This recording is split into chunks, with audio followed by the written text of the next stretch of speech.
for your morning drive. I think if you can't see that the Phillies are playing better baseball, I think you're trying to come up with a narrative that's against them. This is better baseball to watch. And the number one thing that sticks out to me, though, is defensively, I'm having much less WTF moments watching this team. I mean, the only thing I'll still question is, can this platoon work? So far, results-driven business. They've had results from it the last couple of days. That's why I asked the question, is this a hot streak? Because, like, all the outfield platooning. Broadcasting live from the Comcast Business Studios, here are your hosts, John Kincade and Andrew Salciunas. 97.5 The Fanatic and 97.5thefanatic.com. Holy outdated intro, Batman. I still feel good about that.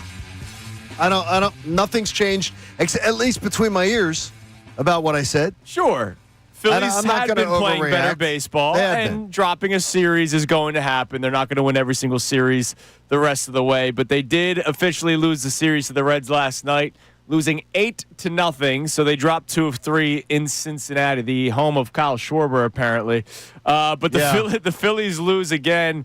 And it sucked because Christopher Sanchez was pitching pretty well, and then he gets into a bit of a dicey situation. Brandon Marsh forgot how to play outfield for a couple of plays. Did he?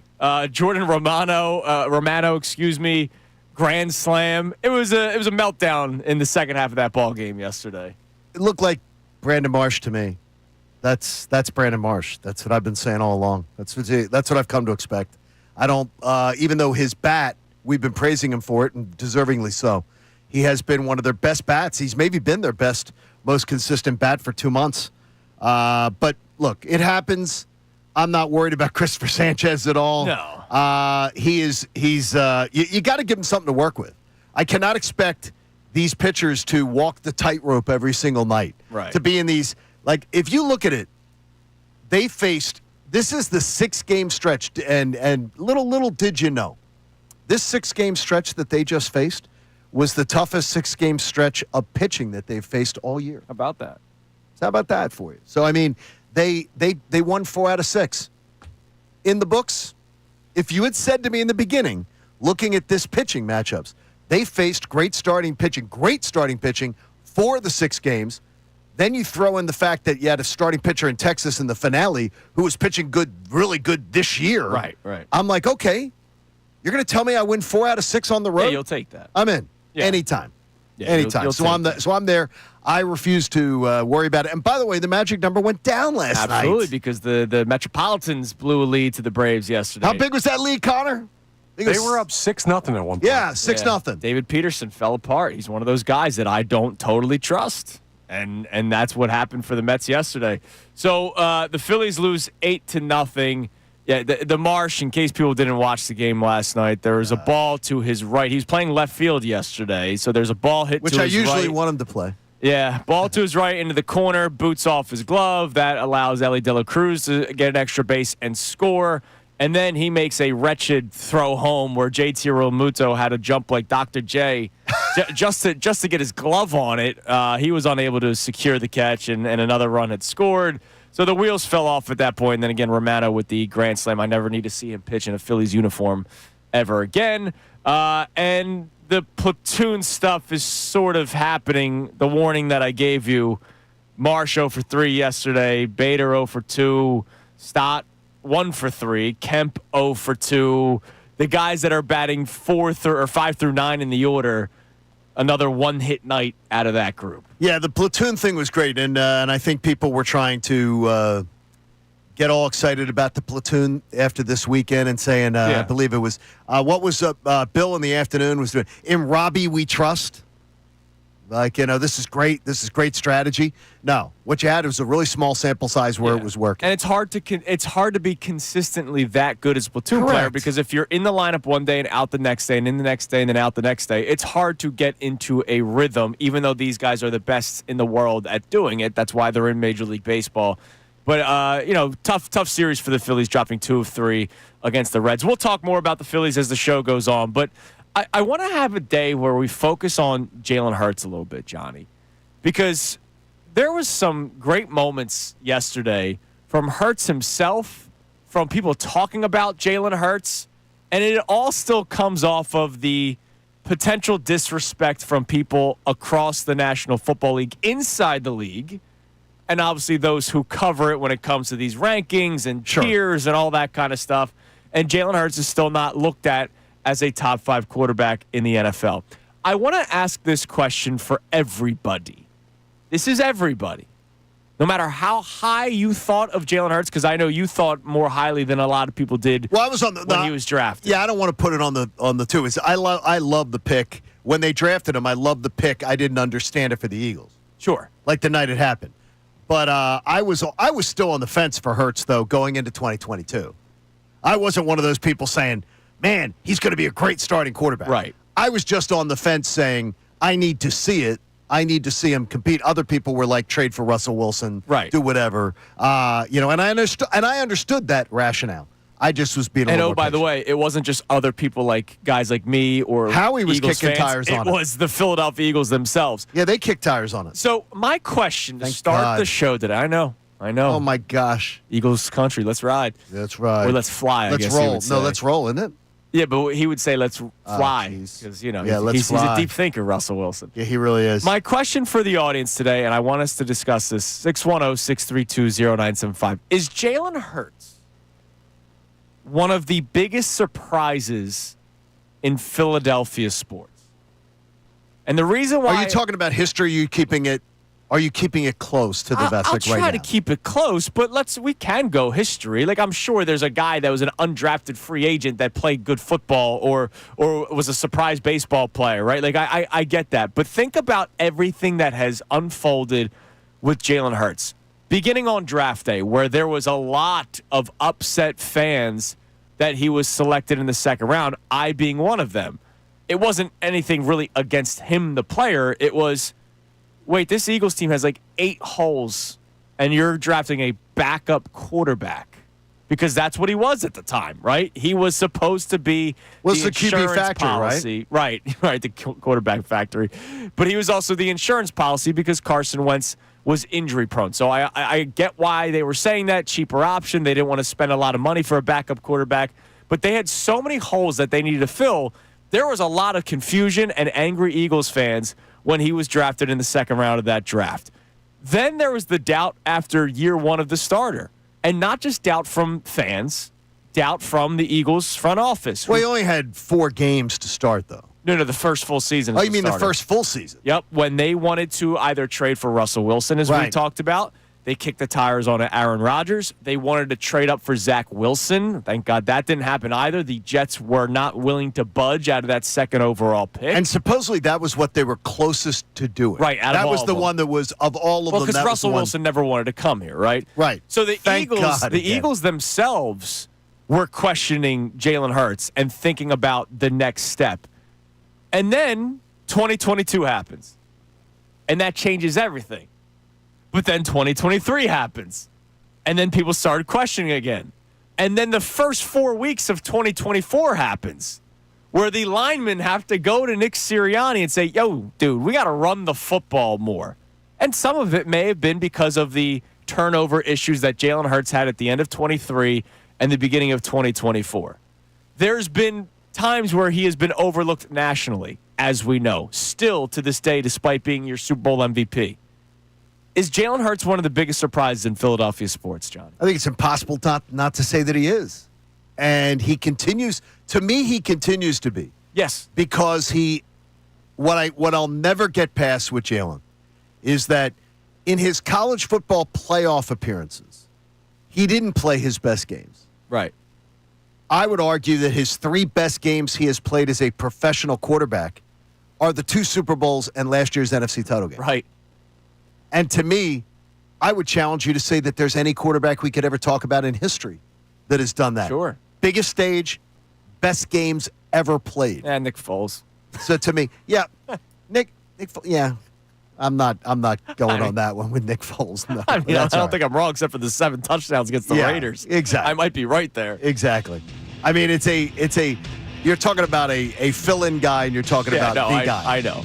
So is Jalen Hurts one of the biggest surprises in Philadelphia sports? And I want you to be honest with us, because I know there are a lot of people, John, that will come out today and say, I always believed.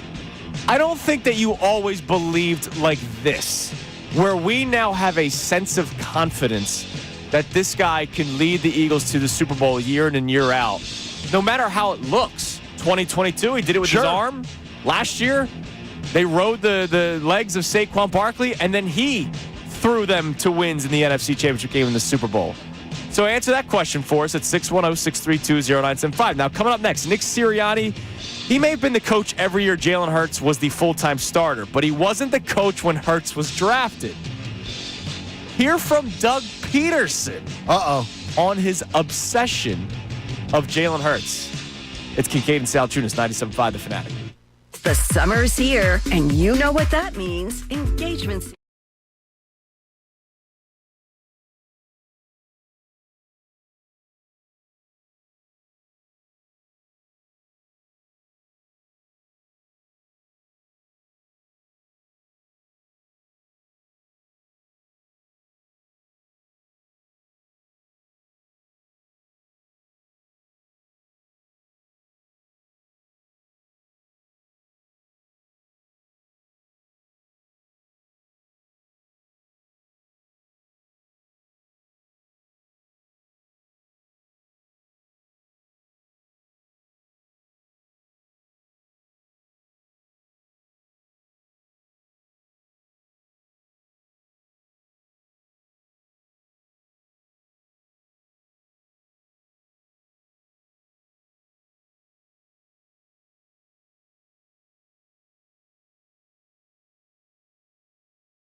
TheFanatic.com. This isn't your great-grandpa's sports talk show. This is today's talk show. Kincade and Salciunas, 97.5 The Fanatic and 97.5thefanatic.com. This hour of Kincade and Salciunas is presented by Bradford White Water Heaters. Bradford White, they're here for the pro. It is 6:14 here on Kincade and Salciunas, 97.5 The Fanatic on this Wendy's Thursday morning. So remember, we're doing things a little bit differently for the $50 gift cards to Wendy's. I'll let you know how you can win later on this hour. by texting a specific word. We're doing now the text Word. way to win the Wendy's gift card, not just the call-in. So we Sure. will let you know what word to text in. It's something Wendy's related. And maybe some point later on the show, we'll do a Know the Show giveaway as well. Sounds good. I always like to mix it up a little bit. I like the Team Cooper shirt today on for our YouTube audience. Oh, yeah, thank you. And that's not your Cooper. No, it's That is the Cooper where your son entered the world. yeah. Turns out my son Cooper was born at Cooper University Hospital, but it's just to promote the NICU because he spent That's a great obviously shirt. he spent 6 weeks in that NICU. So that place means a lot to me. John. Christy, if she can grab another one of those shirts, I'll take it. Sure, I'll try. That's to do a that great for you. shirt. We each have one. All Looks three like of a us. great shirt. It's very That's awesome. comfortable and it's for a good cause. All right, so Jalen Hurts, is he one of the biggest surprises in Philadelphia sports history? We'll throw the H word in there. Sure. And I'm trying to think of like other examples. Like the Eagles have a left tackle right now who was a 7th-round draft pick who did not play the sport of football.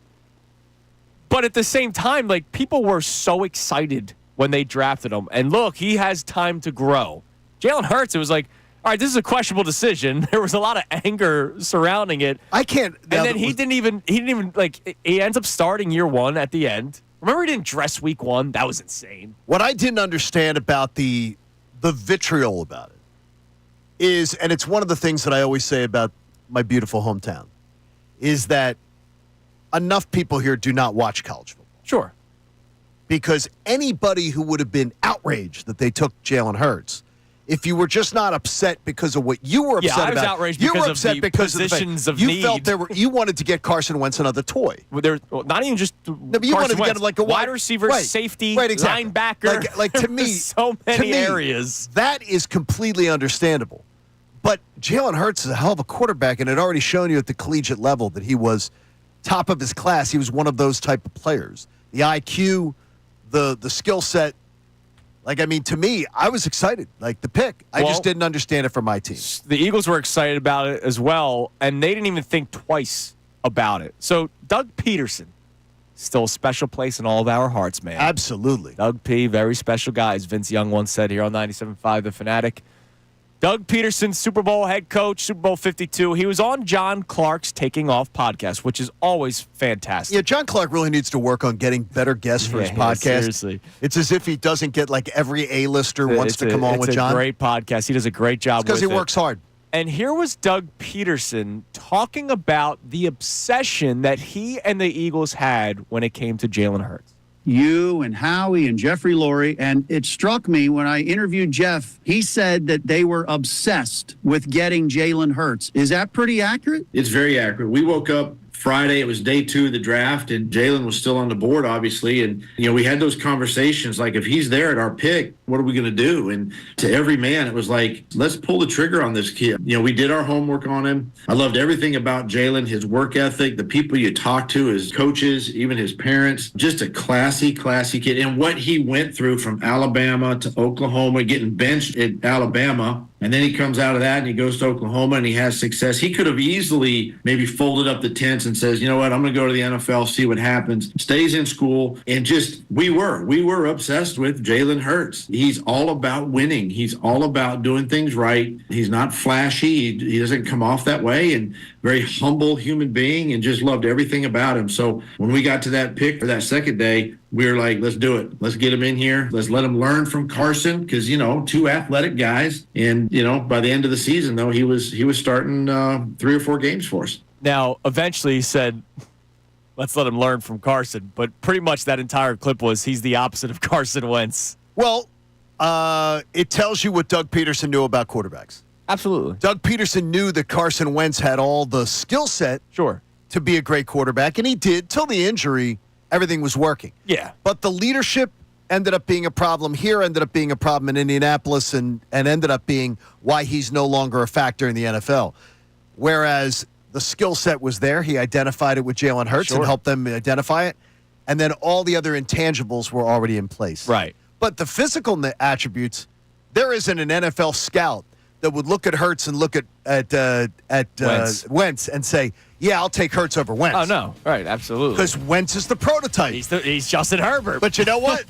The prototype sometimes isn't programmed the same way in the brain. You mean like Justin Herbert? Yeah. Once again. It's great, though.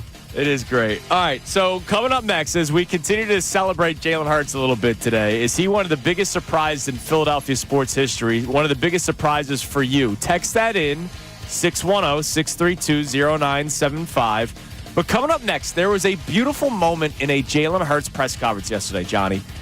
I never say that. Yeah, because they tend to be robotic. They tend to be like the infomercial. Yesterday, we with actually like the shark vac. We got a real human answer from Jalen Hurts yesterday that put a smile on my face.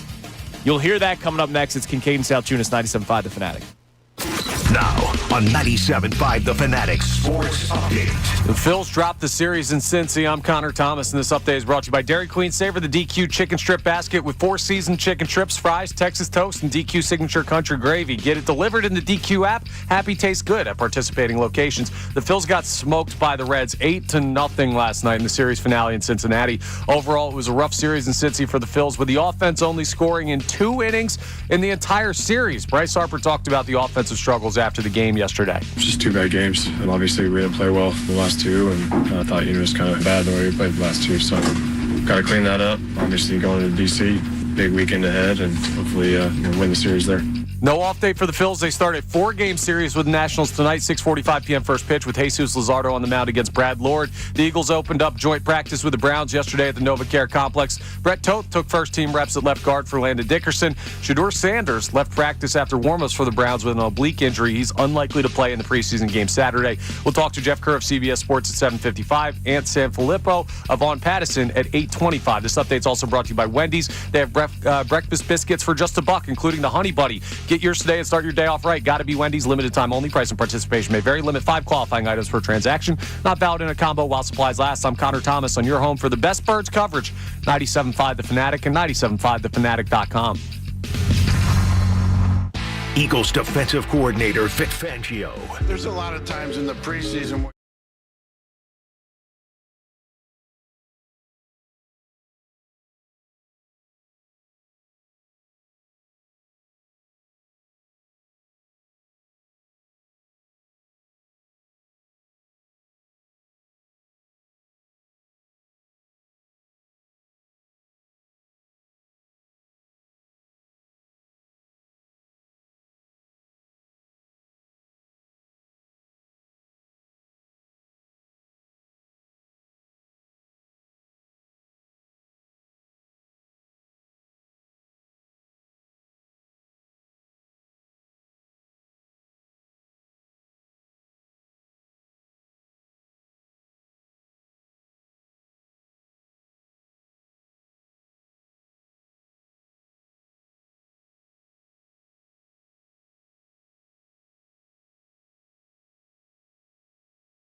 It's 6:27 here on Kincade and Salciunas 97.5, The Fanatic. Shout out to our YouTube chat, active as always on this beautiful Thursday morning.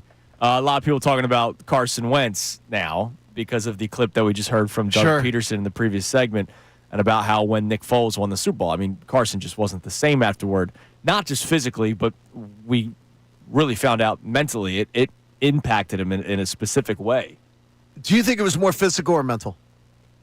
I think more physical. I really do. I don't think he ever moved the same.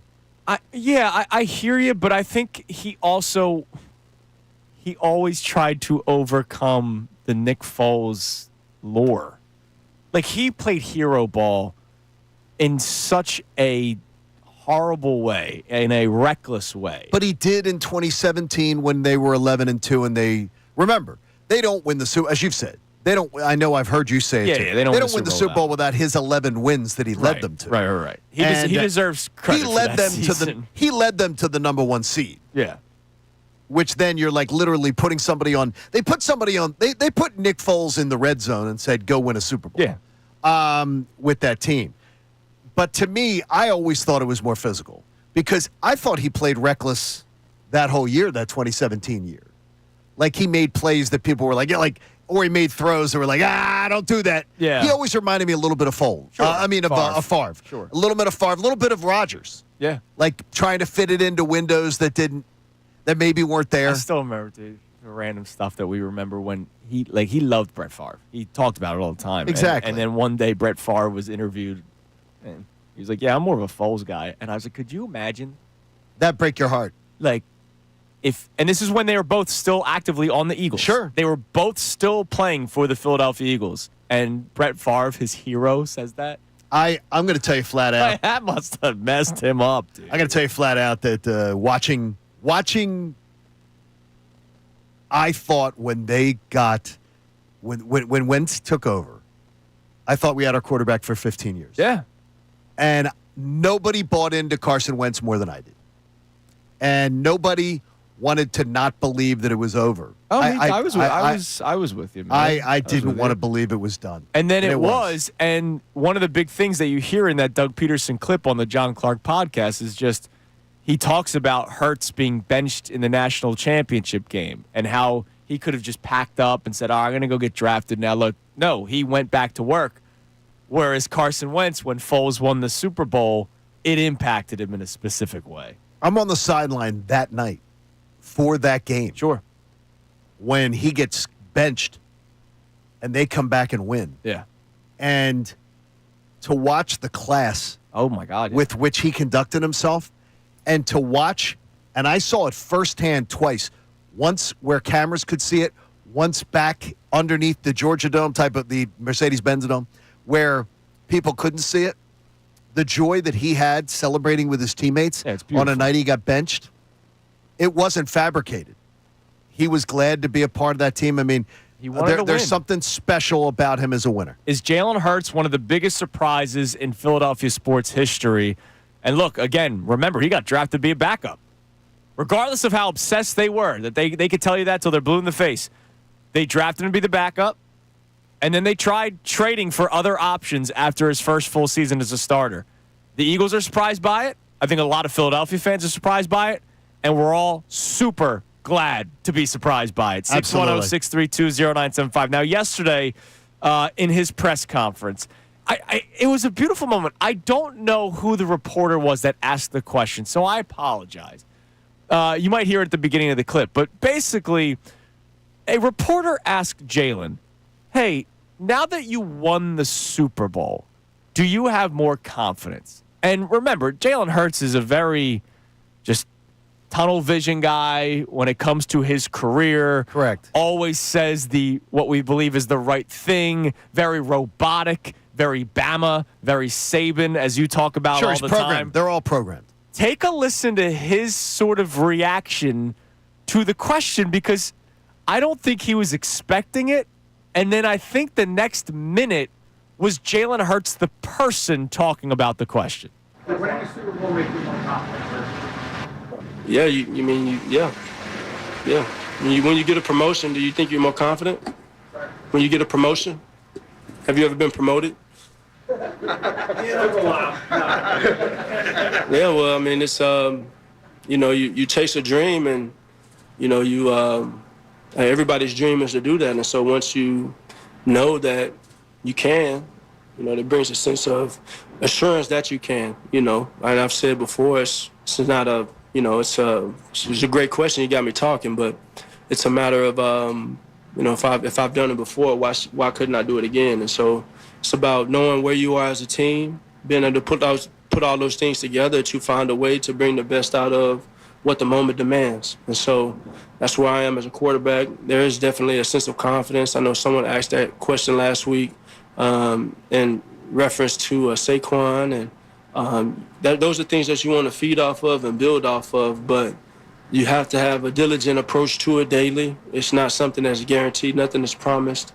And so there's a willingness to just be open. And I think for me, I've always remained to be teachable and to be open and be coachable. And so I just want to continue to grow. I've been on a journey, and that journey's still going. And it's all about winning for me and trying to experience that feeling more and more. There's not a single thing in that answer that I didn't like. It was fantastic. I loved everything about that answer because he even says at one point, man, that was a good question. You got me talking, which he refuses to do, right? He got lured in by some because it was a good question. It's a very good question. And also, it was a question. Yes. A lot of times at these Eagles press conferences, there are statements. Yeah, and then they ask you to right. respond to their statement. But it was a question about him and his confidence, and he had to think before answering it. And I know first he starts trying to do the promotion analogy, but the message is, look, now that I know that I can do this, I have confidence that I can continue to do this. But then you also hear in the back end of the clip that doesn't mean it's guaranteed, and that you still have to work toward it, and you still have to be taught and be willing to be taught, because there's a lot of guys that probably go through life that are like, no, I'm so good, I don't need to hear your expertise or your critiques. I'm so good at what I do, I don't need to hear anything. He's open to hearing it, and I just love that was a actual human-like answer from Jalen Hurts. I think he sounded, he was explaining that. It sounded like it was from the heart. Yeah. Sounded like it was a real testament. When he talks about feels. the dream, he's like, everybody dreams of doing this, and I accomplished it. And I think he paused after saying that, because it almost feels like he just realized it. Absolutely. Because he was so, even after winning the Super Bowl, other than the I'm going to Disney World, where that was one of the 2 times we've ever seen Jalen Hurts smile, right? Even after winning the Super Bowl, it was immediately, I need to get back. And I get it. Part of me respects that. But how many times have we talked about Jalen Hurts and just wishing that he would enjoy this a little bit more? Like the Scotty Scheffler conversation that we've had before. Well, I don't want you 10, 15 years from now regretting that you didn't enjoy it. Well, I think the smile on Jalen's face with the I'm going to Disney World thing, because I think it's $250,000 in cash. Oh, that might help, too. He might just like the Tron ride. He could. He loved that Tron ride. He did like the Tron ride. I think $250,000, I believe, is what you get. Yeah. Maybe he liked both the money and the Tron ride. That Who could knows? be, too. Is Jalen Hurts one of the biggest surprises in Philadelphia sports history? I can't think of others. I'm anxious to hear what people have to say. Yeah, text those in, 610-632-0975. And let's go surprises positive today. Not oh my God, I thought Carson Wentz was going to be the quarterback for 15 years, and he wasn't. Because the good ones might be a lot harder. Yeah, and so let's have fun with the good today. We'll check the text line for the first time. Coming up next, it is Kincade and Salciunas on this Wendy's Thursday morning, 97.5 The Fanatic. Do you feel unfulfilled? Do your afternoons feel like Groundhog?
It's 97.5 The Fanatic. Glad I was able to do my Simple Charm read, man. Simple Charm Flooring and Deptford. Check them out. Welcome to the family, Simple Charm. Dude, yesterday was perfect. Dude, you go on about these people a lot, so they must really be making an impression on you. Well, they made a great carpet in my basement. And yesterday, if it wasn't for that damn rain delay with the Phillies, Which was terrible. So you know me, I'm not looking at my phone. Okay. I had no idea that there was a rain delay, and they announced it an hour before. I did not. I was. We were going to come into the game late. Okay, so yesterday I was in Genoa City and Port Charles. That's right. That's right. I figured I'd be just catching up. I celebrated the 5:10 start, so I pick up my son from daycare at 3:00, like I do every single time he's there. We get home immediately to the basement because that's all he wants to do is go down to the basement because it's a great carpet and that's where his playroom is. That's where all his toys are. So I played down there with him from like 3:00 to 4:45, and I go, you know what, buddy? Early bath today, and then I'll let you watch Paw Patrol. And he goes, oh, Dad, yeah, you're the best, Dad. So we take the early bath. We're done. 5:10. We go downstairs. Paw Patrol's on. He tells me exactly which episode he wants. Bang, the walrus is on there. And then I sit down and put the Phillies game on. And with all due respect, I see Amy Fadul in Phillies clubhouse. Like, what the? Had no idea. Yeah, it was bumming you out a little bit. Yeah, not about Amy. Not about Amy. I had a beer on the table. Like I can't tell you the last time I was like because baseball's always bedtime. Right. And so like I finally had a chance to like sit down and just watch first pitch, and it's a rain delay. I was devastated. All right, what do we got in the text line, Connor? We've been talking about Jalen Hurts. Is he one of the biggest surprises, positive surprises, in Philadelphia sports history?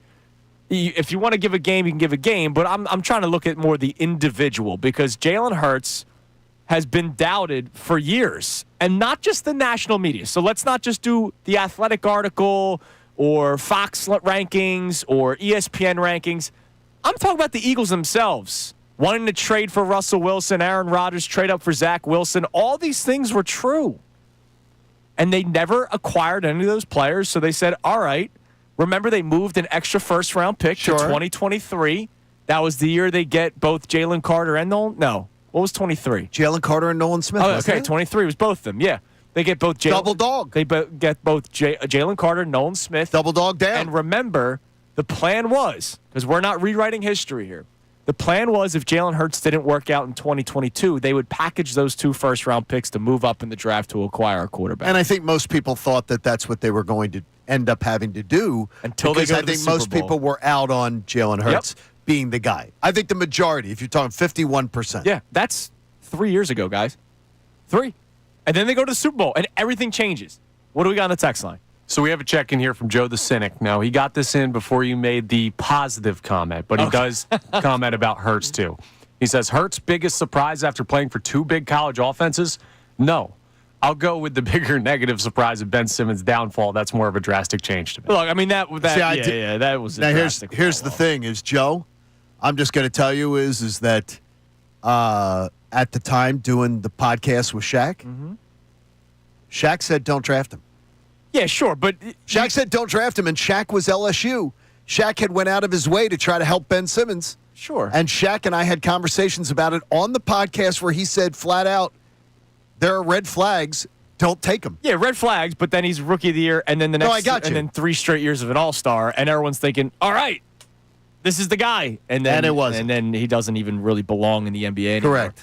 But yeah, I mean, look, to just say that you're not surprised because of where Jalen Hurts played, I don't know if that's necessarily fair. Like, how many Georgia quarterbacks, like, think about the team that's been winning the title. Like, does anyone really think that Carson Beck at one point is going to be some star in the NFL? Where's Jake Fromm at these days? Jake Fromm, right. So, like, I can't even do the big program thing as to why you are or you're not surprised. A lot of SEC quarterbacks, as Joe's saying, do not do anything in the NFL. I don't think Jalen Milroe is going to do a damn thing in the NFL. And the NFL does not go to the SEC many, many times to get big-time starting quarterbacks. I can tell you this. Eli Manning ended up being a good quarterback, NFL starting quarterback. He's out of the SEC. Peyton was a generational talent. There's not a lot of them. Right. I lived it, breathed it for 20-some years, and there wasn't a lot of them. Yeah. What else we got on the text line? All right, we have a check-in here. This texter says Tyrese Maxey. Low expectations, surprised he turned into a superstar, did not see him getting a max contract when we drafted him. Yeah, I think that's a good answer. I think that's good. The only thing, is people fell in love with him so quickly that they didn't want to trade him for Kevin Durant. That's because the Sixers have been unlikable. Sure, could be part of it. He's so likable. And the Sixers have been unlikable to a degree of just an off-the-charts degree, their product, and their attitudes and things like that. So I think that part of it worked to him, too. Sure. JM, by the way, on our YouTube chat, checks in Jason Kelsey, 6th rounder, and then 6 All-Pros. I mean, that's an amazing one. That's definitely an amazing one. Mailata, as you brought up. Yeah, Mailata, a guy that didn't play the sport. But Mailata's that's an out-of-control thing. That'll never... I would argue that it'll probably never happen. Oh, right, to this level, absolutely. But again, quarterback. There's something about quarterback greater than center, yes, greater than left tackle. And when there's doubt with a quarterback, usually the doubt never goes away. Like, if people don't believe in a quarterback, obviously sometimes time and time again you're proven wrong, like a lot of people are with Jalen Hurts. But usually it's you see it or you don't. Correct. Right? And it usually flashes fairly early. Right. What quarterback is a journeyman for 7 years and then all of a sudden is really good? You could make the case that you could make the case that Baker Mayfield could be that guy. That's a good pick. But when you say Nick Foles turned into a pumpkin again just as quickly as he was good. Yeah, I know. That was more tongue-in-cheek. Right, I got you. He was just as, it just really quickly turned. Sure. All right. Is Jalen Hurts one of the biggest surprises in Philadelphia sports history? We'd love to hear from you at 610-632-0975 as we celebrate the Super Bowl MVP today. Coming up next, you'll hear from Jalen Hurts some more because not only is he a Super Bowl champion, but Johnny, he is now all of a sudden becoming a player that other players turn to. Uh-oh. It is Kincade Salciunas on this Thursday morning. We'll give away our first Wendy's gift card, by the way. $50 worth coming up next here on 97.5 The Fanatic. Now on 97.5 The Fanatic Sports Update. A quiet series in Cincy. I'm Connor Thomas, and the Phillies, well, they got smoked by the Reds last night. It was an 8-0 final, and they lost the series in Cincinnati. Overall, it was a quiet series at the plate for the Phils. The offense only scored runs in 2 innings in the entire series. Bryce Harper talked about the offensive struggles after the game yesterday. Just 2 bad games, and obviously we didn't play well the last 2, and I thought, it was kind of bad the way we played the last 2, so got to clean that up. Obviously going to D.C., big weekend ahead, and hopefully win the series there. Now, maybe a matchup with the Nationals is just what the Phillies need to get going. They have 4 games against the Nats starting tonight, 6:45 p.m. first pitch. Jesus Luzardo faces Brad Lord. The Eagles opened up joint practice with the Browns yesterday at the NovaCare Complex. Brett Toth took the first team reps at left guard with Landon Dickerson out. Shador Sanders left practice after warmups with an oblique injury. He's unlikely to play for the Browns in the preseason game Saturday against the Birds. We'll talk to Jeff Kerr of CBS Sports coming up at 7:55. Anthony Sanfilippo of On Pattison at 8:25. This update's brought to you by Wendy's. They have breakfast biscuits for just $1, including the Honey Buddy. Get yours today and start your day off right. Gotta be Wendy's. Limited time only. Price and participation may vary. Limit 5 qualifying items per transaction. Not valid in a combo while supplies last. I'm Connor Thomas on your home for the best Birds coverage. 97.5 The Fanatic and 97.5thefanatic.com. Eagles offensive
officially reached the point of the summer where we are exhausted with the Phillies. I can tell on our YouTube chat. What do you when they say exhausted? What do you tell me? Just like every time they lose, they suck.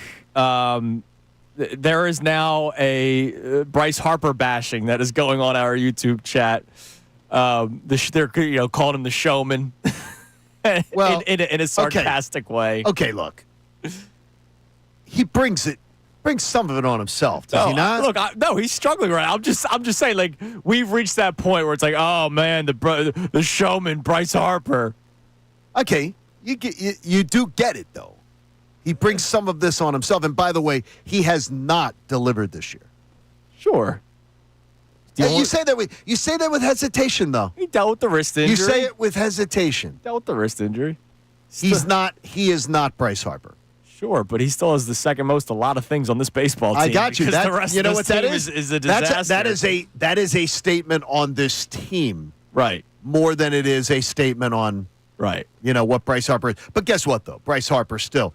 He's on the problems list of the Phillies. If Bryce Harper's high on your list, you're really stretching. Yeah, there's a lot of issues with this baseball team. You're stretching for problems. If this is your... And look, you want to talk about bringing it upon themselves? The Phillies have brought this exhaustion upon themselves because they still don't know what they're doing with the outfield, right? It's not what we do or do not know. It's they still do not know, and it's August 14th. All right, we're a month and a half away from the playoffs. May I ask you? Do you believe it is a front office or the manager? I don't know anymore at this point. Where would you lean if you said, if we're doing a 50-50, 60-40? Because I'm going to tell you, I think it's 60-40 the manager. See, my first thought is the Pobo, as Connor calls him. Correct. Because he is the guy that acquired Harrison Bader and told you right away, yeah, we don't know where we're going to use him. Like, that's great. Okay, he basically told you he's not an everyday player, but we're going to try to get him in as often as possible. Well, the thing is, though, I think Justin Crawford's the best outfielder we have. And I think they were happy to go. By the way, I'm very happy they did get Harrison Bader. Sure. Really thrilled that they did get it. But he told you right away that they didn't know how they were going to use him. And we've now, it's been 14 days since the trade deadline, and they still don't know how they're using players unless this is how they're going to use them. And they're going to platoon from here on out, which you know how I feel about that. I don't think you can platoon that many positions. I got you. And be happy with it. And I think that, though, right now we have to we sort of got to take what we got, right? We're all cool with that? Sure. We got to take what we got. We're dealing with the cards we're dealt, and I'm pretty pleased, though I wanted a lot more, I'm pretty pleased with how they've gone about it and what they've done. Yeah, sitting at the table, you have a hand that can play. Now, you might need to bluff your way through something against the team correct. But you're not sitting there 2-7 offsuit. I like it. I like what you just said there. Very good, Connor. All right. Let's do the 10th texter to 610-632-0975. That text the word 10 or words 10 piece. Ooh. Because I'm thinking of nuggets right now. You're hungry. 10 piece? Yeah, dude. Oh, come on, man. It's child's play. A 10 piece of nuggets. That's the appetizer. Text 10 piece to 610-632-0975. The 10th person to do that will win our first of our 4 $50 Wendy's gift cards. Today's $50 gift card, Wendy's has breakfast biscuits for just $1, including the Honey Buddy. Get yours today and start your day off right. Gotta be Wendy's. Limited time only. Price and participation may vary.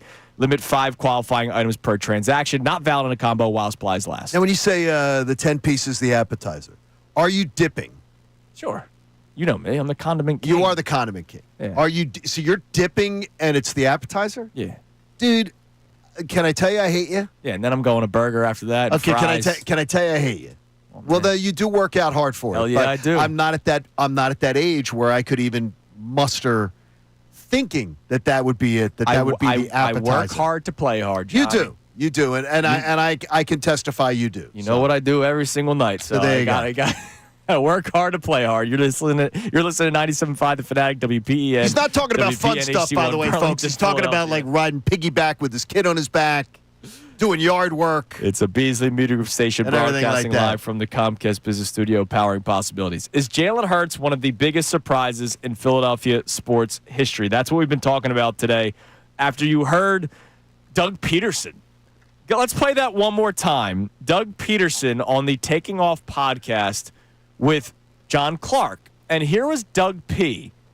talking about the obsession that the Eagles had with him during the pre-draft process. You and Howie and Jeffrey Lurie. And it struck me when I interviewed Jeff, he said that they were obsessed with getting Jalen Hurts. Is that pretty accurate? It's very accurate. We woke up Friday, it was day 2 of the draft, and Jalen was still on the board, obviously. And, we had those conversations like, if he's there at our pick, what are we going to do? And to every man, it was like, let's pull the trigger on this kid. We did our homework on him. I loved everything about Jalen, his work ethic, the people you talk to, his coaches, even his parents. Just a classy kid. And what he went through from Alabama to Oklahoma, getting benched at Alabama, and then he comes out of that and he goes to Oklahoma and he has success. He could have easily maybe folded up the tents and says, you know what, I'm going to go to the NFL, see what happens. Stays in school. And we were obsessed with Jalen Hurts. He's all about winning. He's all about doing things right. He's not flashy. He doesn't come off that way, and very humble human being, and just loved everything about him. So when we got to that pick for that second day, we were like, let's do it. Let's get him in here. Let's let him learn from Carson, because, 2 athletic guys. And, by the end of the season, though, he was starting 3 or 4 games for us. And then you think about it, there were a lot of people that were upset with the selection. There were people within the Eagles organization that thought they should have gone in a different direction in after the 2021 season, his first full season as a starter.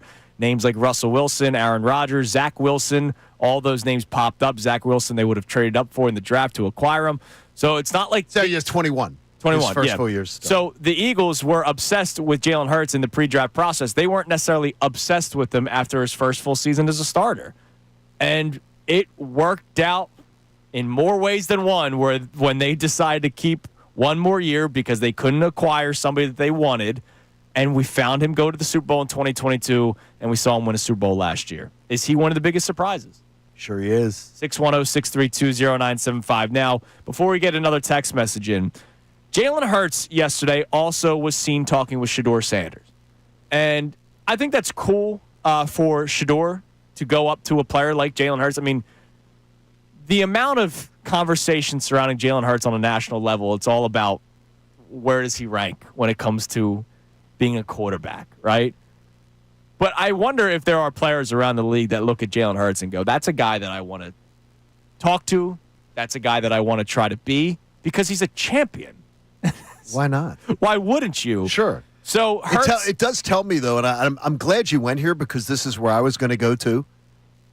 I applaud Shedeur Sanders. Absolutely, for seeking him out to talk about it. Yeah, that Shedeur Sanders wants to, and I also applaud Jalen Hurts for being a guy who takes the time to just not do a dap up and walk away. He wants to share the knowledge.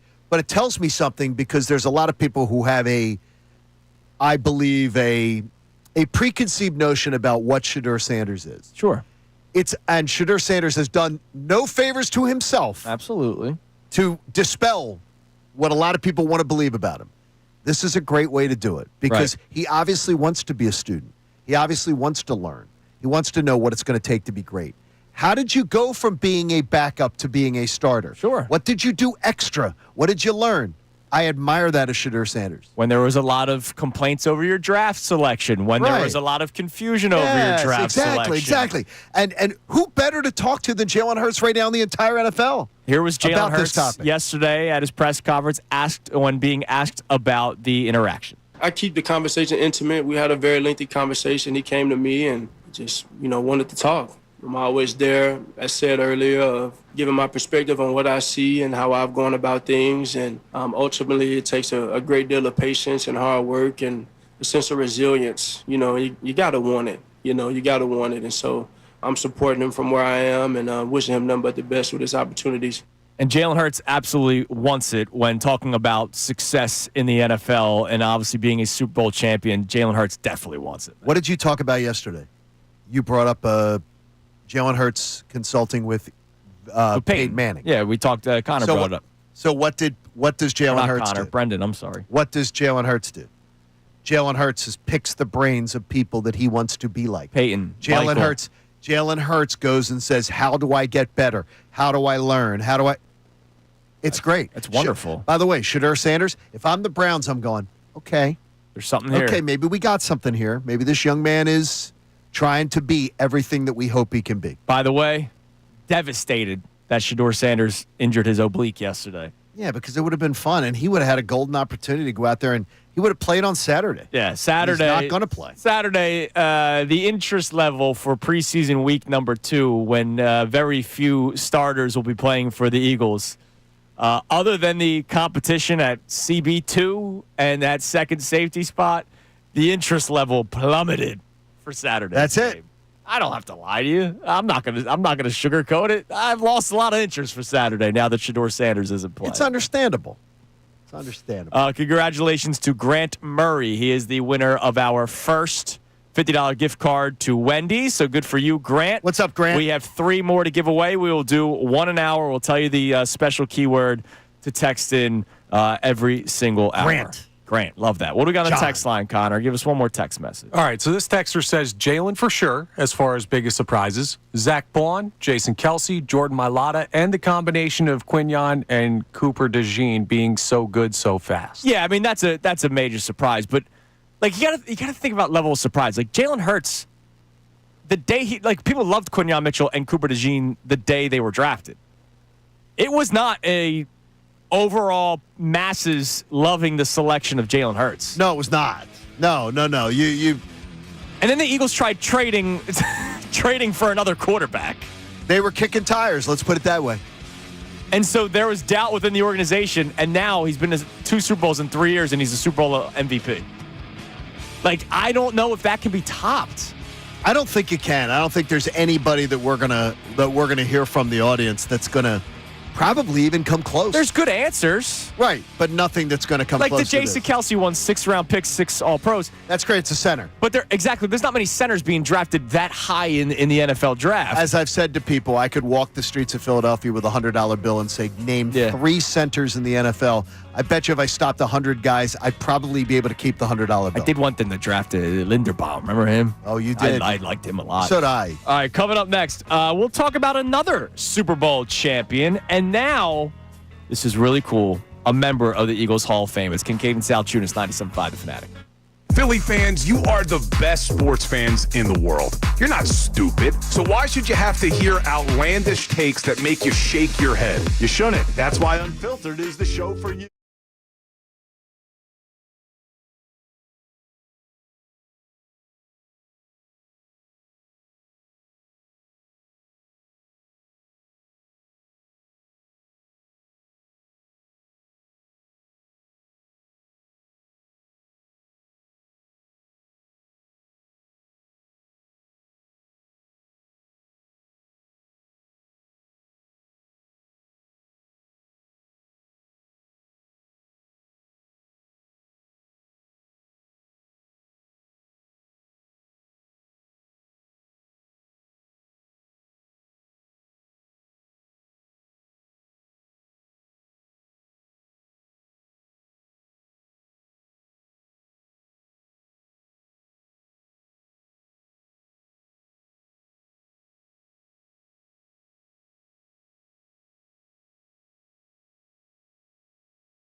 7 a.m. hour of Kincade Salciunas is brought to you by the Bet Parks online casino and sportsbook app. Live bet sports on the Bet Parks app. Play all your favorite casino games. Bet Parks has a great offer for new users. Got to be 21, Pennsylvania, Jersey, or Maryland. Gambling problem? Call 1-800-GAMBLER. 7:13 here on Kincade Salciunas, 97.5 The Fanatic. Having a fun day talking about the success and the surprise that is Jalen Hurts. Is he one of the biggest surprises in Philadelphia sports history? Text us at 610-632-0975. But before we continue the Hurts conversation, congratulations to Malcolm Jenkins. It was announced yesterday he is going to be inducted into the Eagles Hall of Fame. He is one of my all-time favorite Eagles. Obviously, childhood, it's McNabb, it's Dawkins, and Westbrook. I'm not going out on a limb with those players. Sure, that's like right? a good triumvirate there. But I loved Malcolm Jenkins, and I remember all the Jairus Byrd discussions and debate between Jenkins and Byrd, and there was another player as well. It wasn't just the two of them. But Malcolm Jenkins comes here, and it was during the Chip Kelly time. But when Chip left, he became such a vocal leader and also a leader by example for the Philadelphia Eagles. Attitude changed. There was an attitude shift. That he was going to show you how it's done. He was going to talk about how it's done, and he was going to display it to you. Especially when Chip Kelly left too. But he was one of the leaders of the teams. One of my favorite things about him was in his 6 seasons with the Philadelphia Eagles, he played 100% of the snaps in 5 of them, while also playing on special teams. That guy was on the field all the time. And the only year he didn't have 100% of the snaps, he had 92% of the snaps in 2017, the year the Eagles win the Super Bowl. Which is crazy to me. Which is amazing. And we all know the hit that he had in the Super Bowl. We all know the impact that he had around the community here in Philadelphia. He's a specimen of a man. Absolutely. The way he played. I mean, to be able to play those snaps. 100% and he of the snaps. wasn't just starting his career either. No, and it wasn't just he was a ball hawk safety. My man played up in the box. He was laying the boom on people. Like, Malcolm Jenkins was a physical player, and the fact that he was able to stay on the field as long as he did for that many years with the Philadelphia Eagles, I'm very happy that they honored him with this. Now, I looked at it as a great omen. So last Thursday, ironically, it's awesome. I get on the plane to go out to The Price is Right, and I sit down, of course, using the credit card points to upgrade. Damn right. Who sits right behind me in the plane? Malcolm Jenkins, his lovely wife, and their dog. Right behind me. And I looked at that and said, you know what? That's a good omen. Hell yeah, man. Because he is one of the best. And I can tell you this. Malcolm's always a good dude. But quite a few Birds fans coming into the plane, passing by. And not too cool for school. Not put on his sunglasses, act like a diva. Right. He's an appreciative guy to be a part of our community. I love that. And a part of Philadelphia lore. If you root for Malcolm Jenkins, I can only tell you, you root for a good man. Yeah. By the way, their dog, his wife, a lovely lady. And we were talking at the end of the flight, after the flight was over, because I don't talk during the flight. So it was a wasted opportunity for me to not chat with him.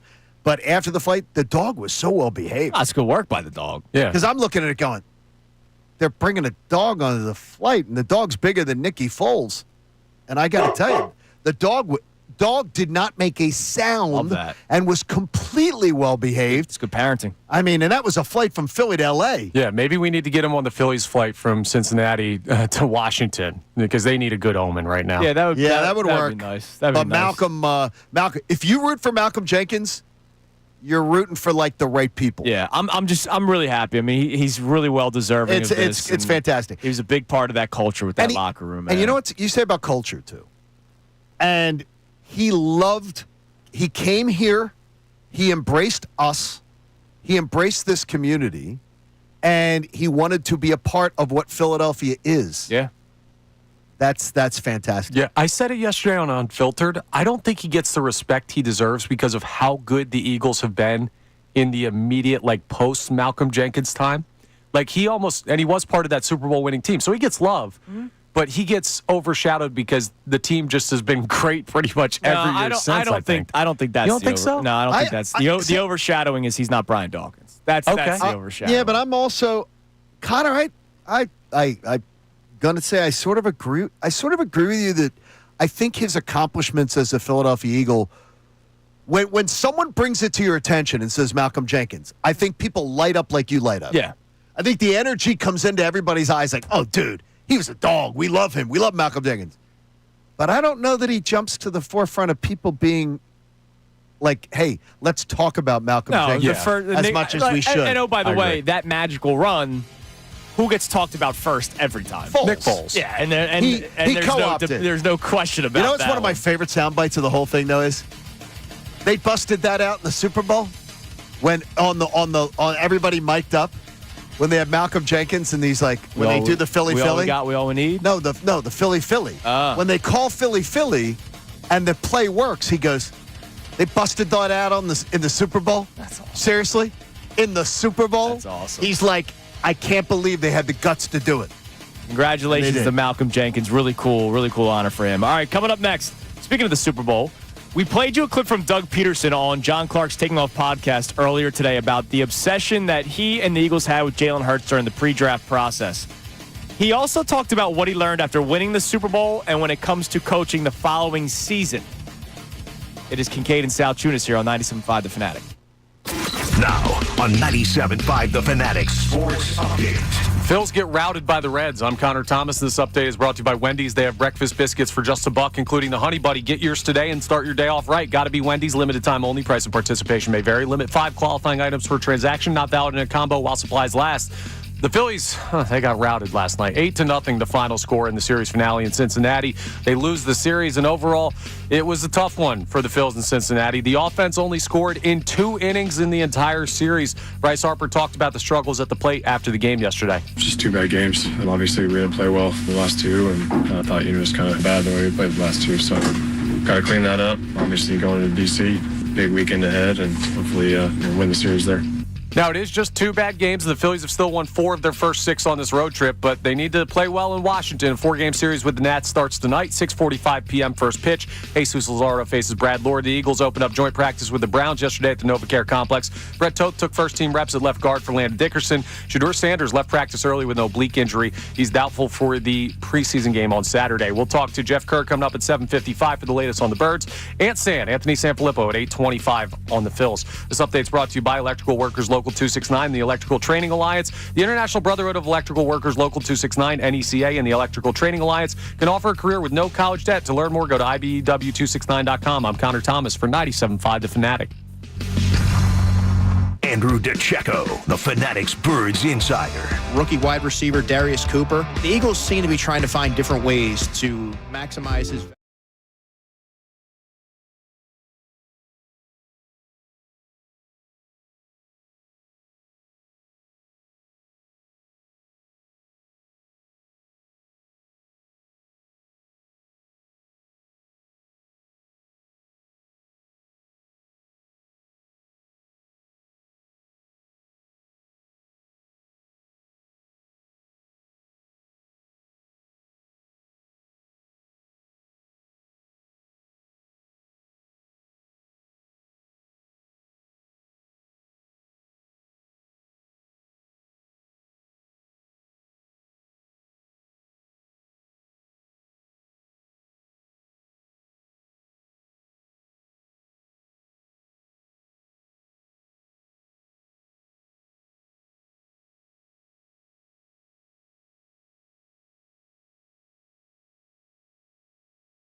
TheFanatic.com. It is 7:26 here on Kincade Salciunas, 97.5 The Fanatic.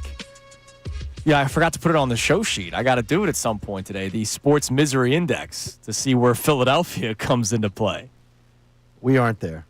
I don't think our two major sports have been great for the last 5 years. Yeah, but don't longer than that. Longer than that with Don't say football. that too loud, or people will be like, "Oh, no, what are you talking about? The Phillies haven't won." I'm so tired of that crap. Yeah. Like you don't know what it's like. There's cities that have dealt with it forever. Yeah, stop. We do not belong on a misery index. We did deal with it for 10 years with this baseball team. Right. There was some misery there. I'm enjoying it now, despite the roller coaster, despite how disappointed I get, despite my belief in this team. It's still a lot better than what it was for a 10-year drought. Absolutely. All right, so Doug Peterson on the Taking Off podcast with John Clark talked about the obsession with Jalen Hurts. Our question for you today at 610-632-0975 is whether or not Jalen Hurts is the biggest surprise in Philadelphia sports history. We'll get some more text messages coming up, but there was another important clip from this podcast that you sent me. I missed this one. Doug Peterson and coaching after winning a Super Bowl. Yes. So we all know what happened the year after the Eagles won it in Super Bowl 52. Foles was still the starter because Wentz wasn't back yet, and it was a rocky ride, and then Wentz gets hurt again. And who knows? Alshon Jeffrey, if he doesn't drop it against the Saints, who knows what ends up happening? They had the Rams number. They play in the next round. Most likely they were in the NFC title game, and then who knows what happens. Who knows what happens. But, of course, we know how it happened. Alshon, unfortunately, drops. He gets intercepted, and the game's over. So here was Doug Peterson telling John Clark how he had to handle himself as a head coach after winning the Super Bowl. You got to push even harder, You've got to demand even more. If you got to be the, sort of that a-hole on your team, you need to be that guy. The pressure to do better, and you put pressure on yourself. And the key, though, is you don't want to put so much pressure on your football team. You want to be demand and you want to be hard and all that kind of stuff, but you never want to put that added pressure. The game's hard enough.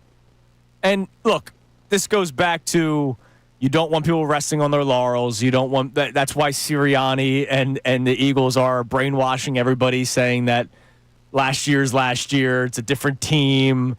Last year didn't happen. Like all this weird stuff.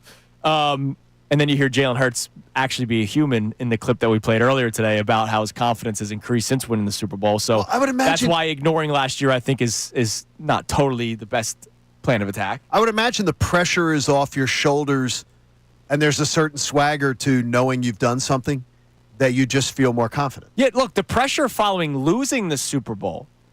Remember all the articles about how Jalen... You got to get back. They never get back. Walked around like his dog was dead every single day because of how miserable they were following the loss of the Super Bowl. When you win it, it's, all right, I want more of that, so let's work for it. Now, what I find interesting is Doug Peterson talks about how he had to coach harder and all this kind of stuff. Not Coach Carter. Coach Harder. A couple of weeks ago, and when I heard that clip, when you sent it to me last night in the email, I immediately thought of something that Jeff McClain said to us on July 22nd. I don't know if you were in that day, which one. Look at you. I don't know which one of these vacations it was. Here was Jeff McClain on July 22nd, and I know you were in because you asked the question. Because it was a good question. Damn right. What you have seen in the difference from Nick Sirianni following winning the Super Bowl versus what Doug Peterson was after the Super Bowl, and here was McClain. I think it's a fair question because you mentioned Doug, and I just don't think Doug was the same. It wasn't just him, obviously, for why that team, plummeted the way it did over like kind of a 3 or 4 year regression to the point where they went, 4-11-1, and he was fired. There are a lot of factors in that decline. Nick, I think, has a little more energy for the job. Let's put it that way. It seemed like Doug was kind of more like doing it, not because he didn't want to do it, or not that he think he wasn't capable, but he kind of walked into it a little bit more where it's like, this is just all that Nick has ever wanted to do. And I think he's kind of in this for the long haul. I think, the energy is there, and winning I don't think it's just him being satisfied just with one. I think that he wants to kind of build, legacy here. Yeah, there are questions about, how much he has contributed to the team's success, et cetera.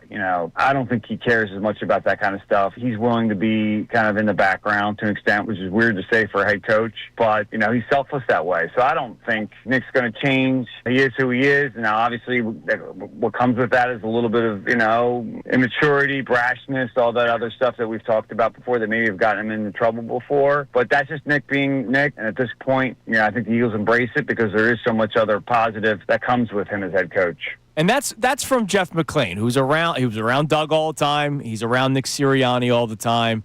People think that Jeff hates the Eagles, which is nonsense. No, he does not type when he writes his stuff. He does not type wearing the pom-poms. Yeah, he actually uses his reporter, fingers. yeah. Yes. And so when you hear that from Jeff, that's real. Like, Nick Sirianni cares more than what Doug did. Not that Doug didn't care.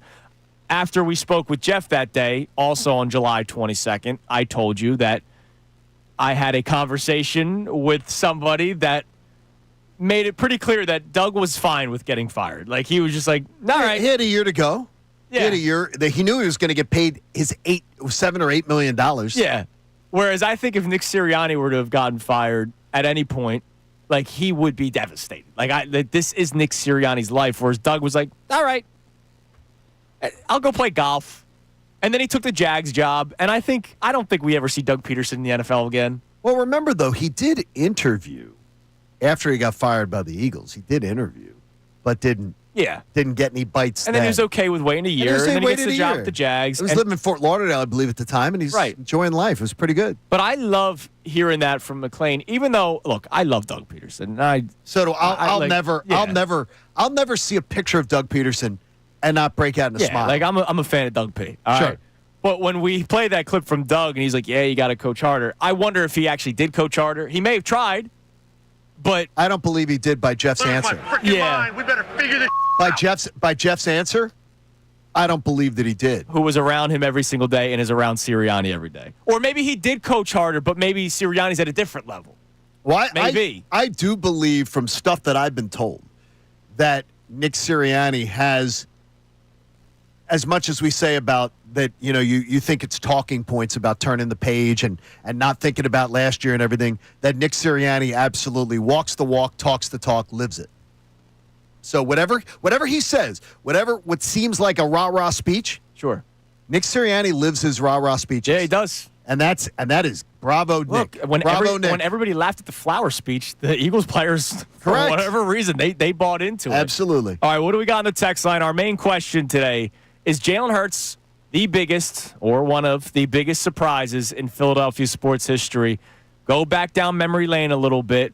All the doubt when he was drafted, the doubt when he was a starter here with the Eagles, and then, of course, now a Super Bowl champion and Super Bowl MVP. What do we got? Sean checks in, says, when the Birds drafted Hurts, I couldn't stand it because we had Wentz. Once Wentz went down, shocking, I saw the potential in Hurts. The games against the Bills that season and the Chiefs in the Super Bowl won me over.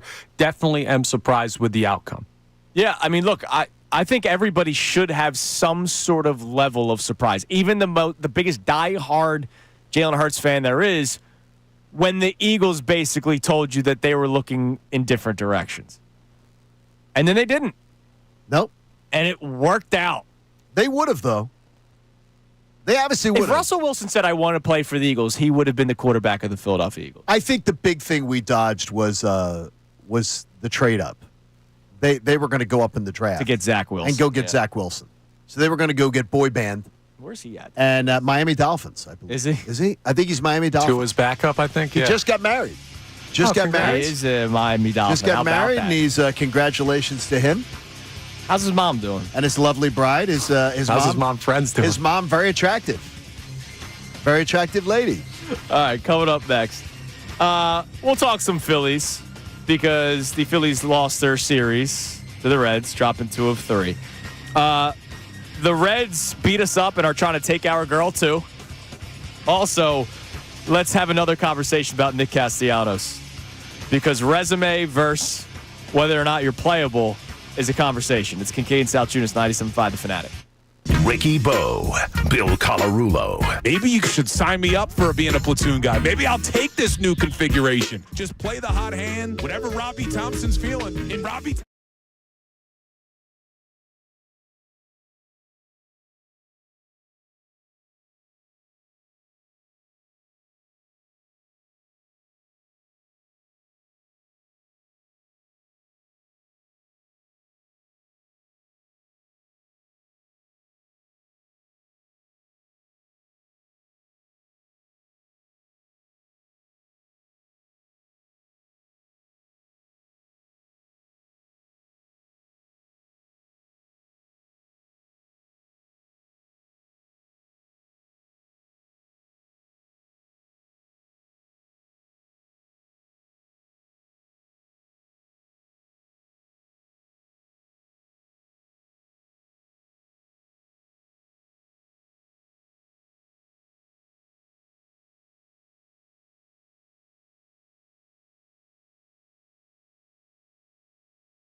On YouTube, The Fanatic app, 97.5 thefanatic.com. any streaming device, and of course the radio. Now, back to the show. It is 7:40 here on Kincade Salciunas, 97.5 The Fanatic.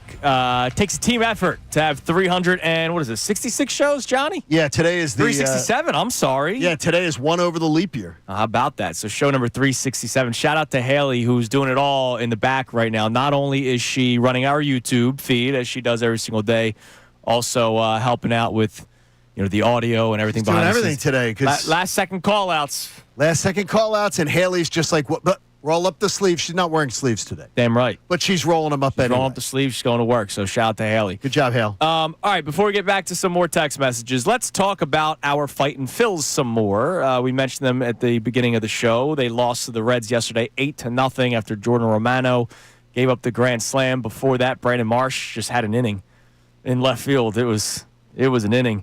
And the Bats did really nothing again. So they dropped 2 of 3 to the Reds. Fortunately, the Mets lost yesterday to the Bravos, so the Phillies still have their 5-game lead over the New York Mets. The Reds and their obsession with Kyle Schwarber, we talked about a little bit yesterday, the throwing out of the first pitch, his father and his Little League coach and him catching there. I saw a tweet from our buddy Jeff Kerr, who's going to be joining us coming up at 7:55, mainly to talk about Eagles joint practice. But Okay. I saw a tweet of his that I must bring up. And I might have to rip him for it. All right. Now, it's not about Jeff driving in the left lane, which you've gotten into. I with ripped him before. for that, too, for admitting to driving slow in the left lane.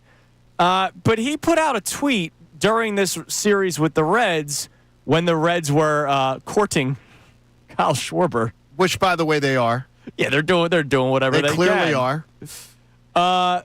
Jeff said 2 days ago on August 12th, this app, talking about Twitter, X, whatever you want to call it, this app worries way too much about Kyle Schwarber and his pending free agency. Okay.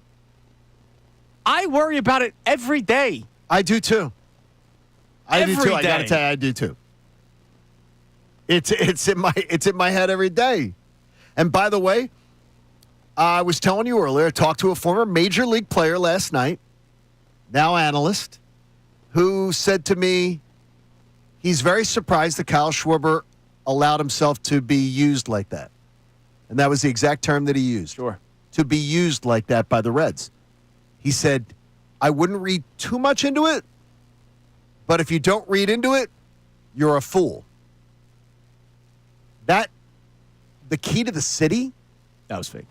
Yeah, I know, that kind of stuff. I mean, I'm joking around. People were joking about that. Yes.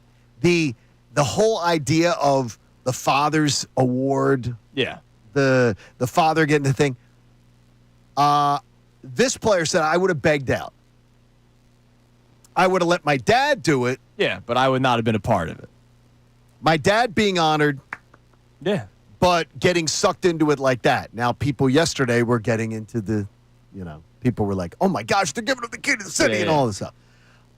What I can tell you is that I think it was a look where I would have said, nah, I'm okay. Because he says in The Athletic in Cincinnati, he flat out says, if you asked little Kyle, Yeah. who would he have wanted to play for? He would have wanted to play for the Reds. Look, I'll be honest. I don't have a problem with him catching the first pitch from his dad. I think that's a beautiful moment. But the scary thing is that that's a beautiful moment in his hometown, and I wonder if that moment makes him think, man, this would be nice. I think it feels like tampering. Of course it feels like tampering. No, it feels like tampering, and I'm surprised Major League Baseball didn't get involved. It feels like tampering. Yeah, absolutely does. I would be shocked if there are examples where this goes on around Major League Baseball. Sure. To me, it seems a little like that. Now, I'll say this. This player said he would have begged out of it. Right. I'll just say for this. the look of it. We need to stop getting mad at the Reds, though. We got to talk I would have done it. I know. And we got to talk about Dave Dombrowski, who, by all reports, somewhat lowballed the offer during spring training to the point where the conversation ended. Or just didn't escalate it enough to get it. Yeah. You know. And did anyone expect him to be in the running for NL MVP this year? Probably not. But did we expect 40-plus home runs and the RBI and the fear for pitchers to pitch to him? Yeah. We all expected that. And it doesn't look like it's falling off anytime soon. So don't be mad at the Reds. Like I heard Ray yesterday with Amy. This is not me ripping their content. I heard Ray and Amy yesterday talking about it. And Ray was like, there wasn't a lot of ripping of our content yesterday. I appreciated that. Thank you, Ray. Somebody needs to stop the Reds. And I'm like, no, it's not the Reds. Like, Dave Dombrowski, buck up, man. No, the thing is you're not going to get – Kyle's not taking – No, not at this point. Kyle's not taking – there's nothing the Phillies could do to get him to take an offer. Nothing. Right. He's not taking an offer. He's going to free agency. and he's going to have everybody fawn at his feet. And by the way, it is going to be right now, mark it down. It is going to be the Reds. It is going to be the Cubs. Yep. Guaranteed. Trying to bring him back. I would guarantee you that one of the New York teams will get involved. I don't think they're going to be serious contenders, though, because I don't see them doing that. I just don't see them doing that. I'd worry about the Cubs. I'd worry about the Reds. That's where I'm worried. I'm not worried about them going to California either. Yeah. I'm worried about the Cubs and the Reds. It's a Midwest team or the Phillies. And the Cubs can write any check they want. They're not worried about it. And the Reds, they've got all the payroll space to do it, and they could see the benefit of it. Yeah. So hopefully the Phillies stand by their word, and whatever the payday is, they'll be willing to pay it. The other thing I want to bring up here, we talked about this just 2 days ago, the Nick Castellanos situation, and how I am somebody that, look, I've seen him do it in the playoffs. So I'm gonna keep giving him the shot to be the right fielder of this baseball team. But at what point does that resume sort of go out the window when you're becoming borderline unplayable? That's what Nick Castellanos is right now. He's won for his last, let's see here. It's bad. 8, 12, 16, 20. Won for his last 25. And that one comes with a bit of an asterisk. Yeah, it was a little single. Won for his last 25. Since July 2nd, which was the first game of the month of July, they had a doubleheader that day against the Padres. He played in both games. Since July 2nd, Nick Castellanos played in 33 games. He has 134 play appearances, 130 at-bats. That means he's walked a total of 4 times because all he does is swing, right? He's batting 192. Okay. His slugging is 315. He has 6 extra base hits, 5 home runs, 1 double, 34 strikeouts. Okay, here's what I want you to do, though. And just to bring this into perspective, what are his numbers for the year? For the entire season? Yep. I need to know the numbers for the year. The entire season, because Nick Castellanos is batting 256. Okay. Not where we want it. Yeah, I want it closer to It's dropped 30 points. I want it to more like 275. Sure. If we can have our way. What's his production like? What's runs batted in? 60. Okay. It's about what I expect. I expect like 85 from him. He's on track for the back of the baseball card to probably, because this is the worst. This is the worst. Can we agree this is probably the worst stretch that we'll see him do all year? Yeah, but it's been going on since the beginning of July. I understand. Those back of the baseball card numbers that you're talking about, a lot of it is because of what he did in April, May, and June. Well, I'm gonna tell you that I have faith that Nick will turn it around. I do as well. Because he's shown us this in his career as a Philly. I'll ask you, is he still just play every day? Yeah. Or is he how about give him a day off? How about this? He's played 5 days, 5 out of 7 for me. I'm saying pencil him in 5 out of 7 minimum. All right. Yeah, I think he's something to keep an eye on. I have every faith that he is going to turn this thing around. This is an extended period of time. I got you. Now. Your alternative is Max Kepler. By the way, he's done this in his Phillies career. Yeah. He's had stretches like this. I know he has. All right, coming up next, Jeff Kerr will join us. Drives slow in the left lane. Isn't worried about Kyle Schwarber. He's driving right now down to Eagles practice. He was at joint practice yesterday, so we can get a first-hand report on how it looked between the Eagles and Browns yesterday. That comes your way next here on Kincade Salciunas 97.5 The Fanatic. Now on 97.5 The Fanatic Sports Update. A series loss for the Phils. I'm Connor Thomas, and this update's brought to you by Wendy's. They have breakfast biscuits for just $1, including the Honey Buddy. Get yours today and start your day off right. Got to be Wendy's. Limited time only. Price and participation may vary. Limit 5 qualifying items per transaction. Not valid in a combo while supplies last. The Phillies lost their series in Cincinnati after losing the finale last night, 8-0, a shutout loss. And the offense only scored in 2 innings in the entire series. Bryce Harper talked about the struggles at the plate yesterday. Just 2 bad games. And obviously, we didn't play well the last 2, and I thought it was kind of bad the way we played the last 2. So, got to clean that up. Obviously, going to D.C., big weekend ahead, and hopefully win the series there.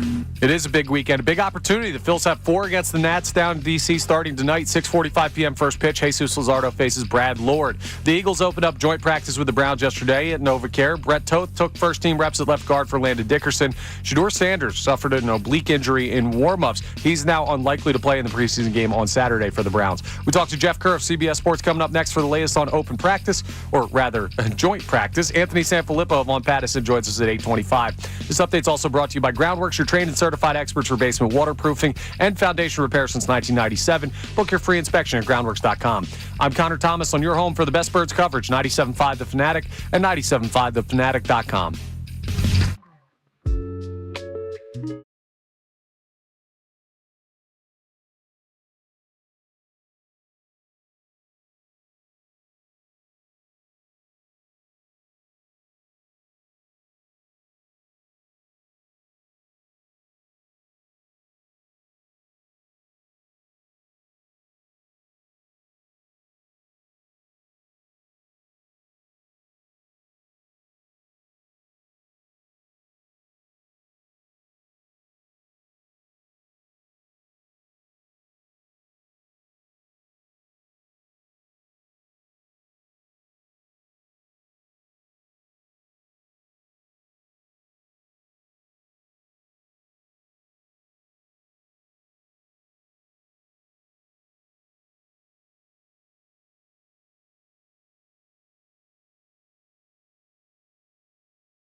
Just crushed my Wendy's sandwich. I mean, during the commercial break. I think someone lost a finger. Yeah, I ate that thing in maybe 45 seconds. I'm a hungry man. How do you handle a hungry man? You don't even know what that is. It's a hungry man meal.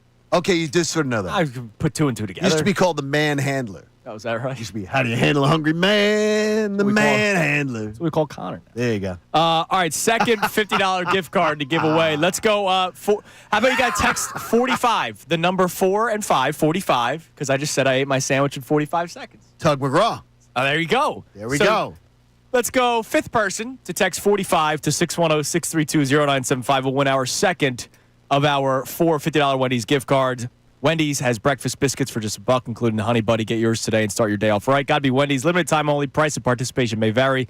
Limit 5 qualifying items per transaction. Not valid in a combo while supplies last. Joint practices between the Eagles and Browns continue this week as they prepare for their weekend preseason week number 2, where we will unfortunately not see Shedeur Sanders. There goes all the entertainment for that game. Join us now on the Comcast Business Hotline, where every day in business is a big day. Let Comcast Business help you move forward with what's next. He was in attendance yesterday as he covers the Eagles and the NFL for CBS. That is our man, Jeff Kerr. Jeff, good morning, man. How you doing? Hey, what's up, Julius? How you been, man? We're doing good. Thanks for coming on. Is he in the left lane right now? Yeah, are you in the left lane, and are you driving slow? I am driving slow in the left lane on 422, but I don't have a choice at 7:57 in the morning. Yeah, there it There's is. No other alternative. Yeah, right. that's why. Just make sure. Both lanes are clogged up at this point. Yeah, I understand that. Just make sure you get out of the way if somebody's trying to get by you. Jeff, obviously the big story right now in training camp for the Eagles is the second cornerback spot and the safety battle. How did some of the players grade out yesterday during the joint practice with the Cleveland Browns? Well, it was not a good day for Keely Ringo. So in one-on-ones yesterday, and keep in mind, I'm on Shedeur Sanders' watch like you guys are too, because I want to see how he does against an actual NFL defense, not the Panthers. No disrespect to Carolina, but he wasn't coming out. So I'm watching Joe Flacco, and I love Joe Flacco. I've always been a Joe Flacco guy. He, in one-on-ones, he baited Keely Ringo just by his eyes. And I'm just watching Flacco get ready to time this pass to Jerry Jeudy. Keely Ringo got beat almost similar to the way Jamar Chase beat him on Thursday night. And he wasn't in position to make the tackle this time. And Jeudy he kind of took him to school. And Ringo got beat a couple times during the one-on-ones, during the 7-on-7s, 11-on-11s. It was not a good day for him. For Adoree Jackson, he didn't make any standout plays. He had a couple pass breakups, but he didn't make any standout plays, but he didn't do anything to exactly hurt his case either. So stock up Adoree Jackson, stock down Keely Ringo. Adoree Jackson, when I watched him play in college, I thought athletic freak.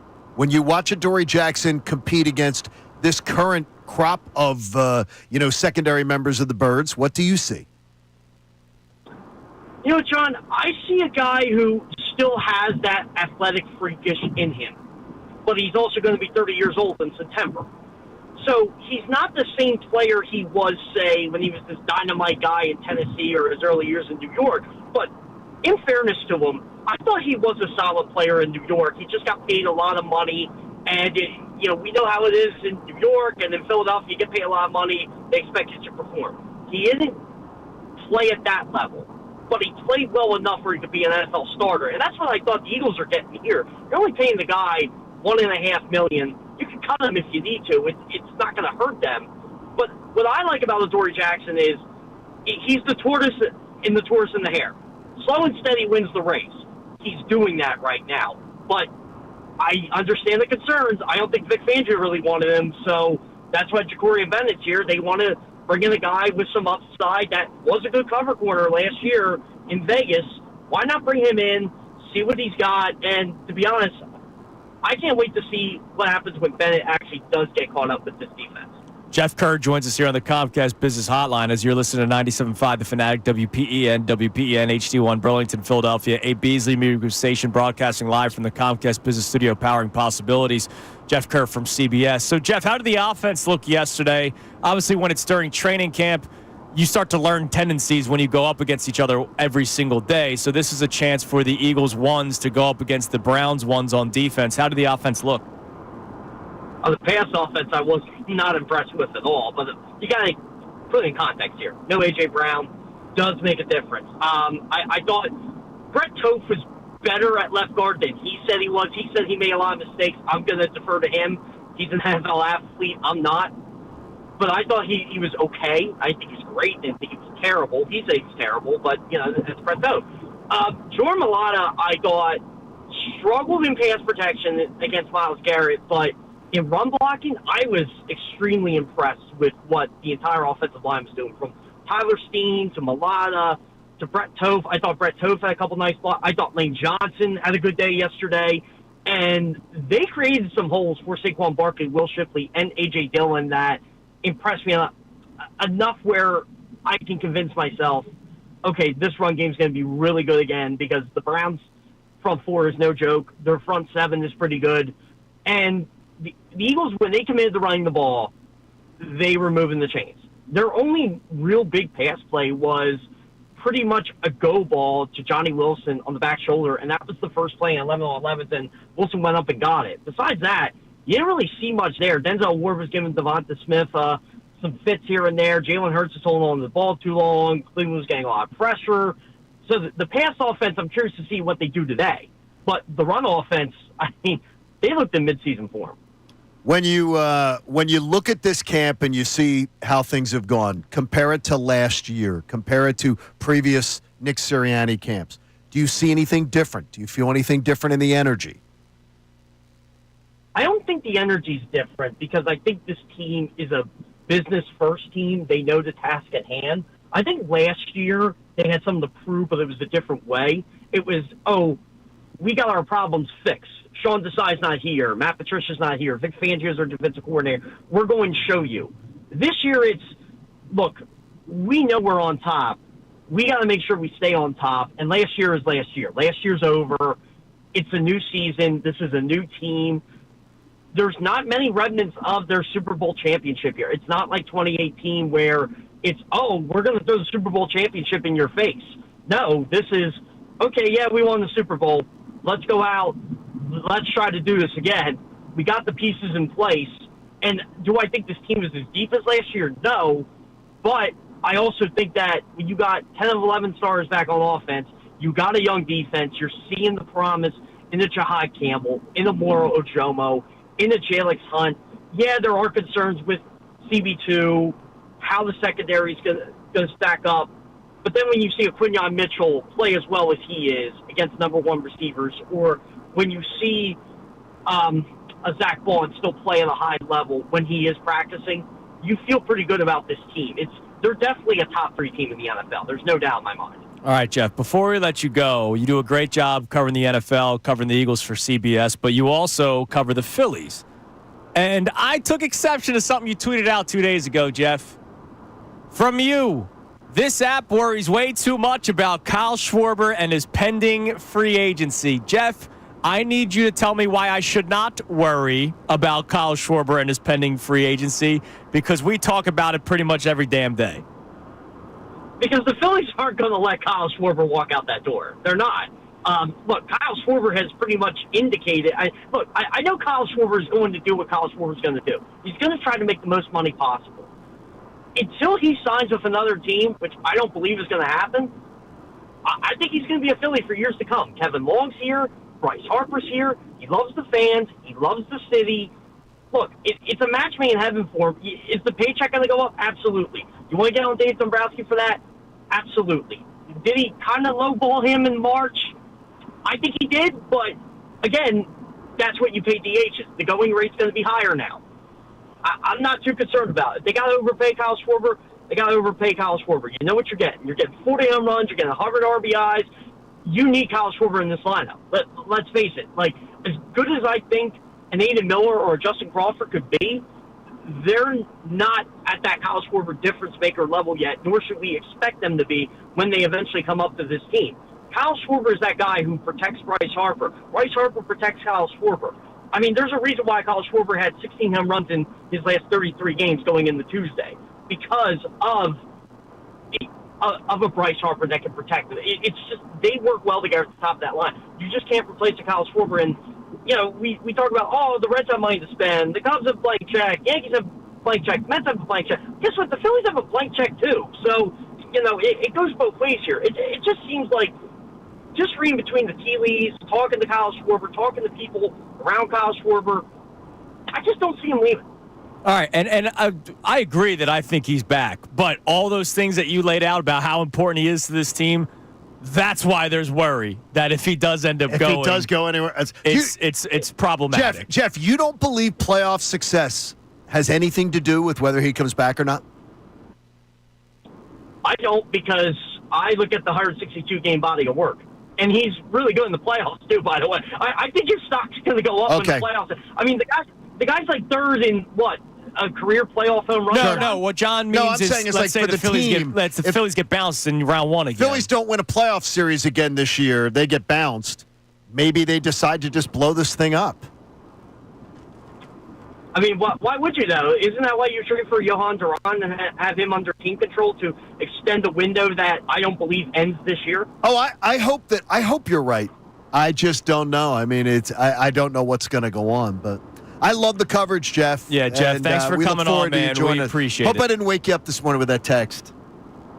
No, John, I got to get up at 6 anyway, so that was perfect. That was like my alarm clock. Oh, that's good. Good work. Good job, Johnny. That's good, buddy. All right, Jeff, thanks, man. We appreciate it, and we'll talk to you again down the road. Yeah, sounds great. Thanks, guys. There he is, Jeff Kerr from CBS. So the passing offense, not a good day yesterday. Not a good day. All right, let's see how it goes today. Coming up next, we have today's headlines with Connor Thomas. We'll be joined by another guest at 8:25, Ant Sanfilippo, to talk about the Phillies and their series with the Reds and some of the concerns surrounding some of the starting pitchers, including Ranger Suarez. Well, we got today's headlines with Connor Thomas next. It is Kincade Salciunas here on 97.5 The Fanatic. Philadelphia Union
75 the Fanatic. So here's what we'll do. The first two $50 gift cards that we gave away for our Wendy's Thursday, we told you to text a specific word, or in the last case, number.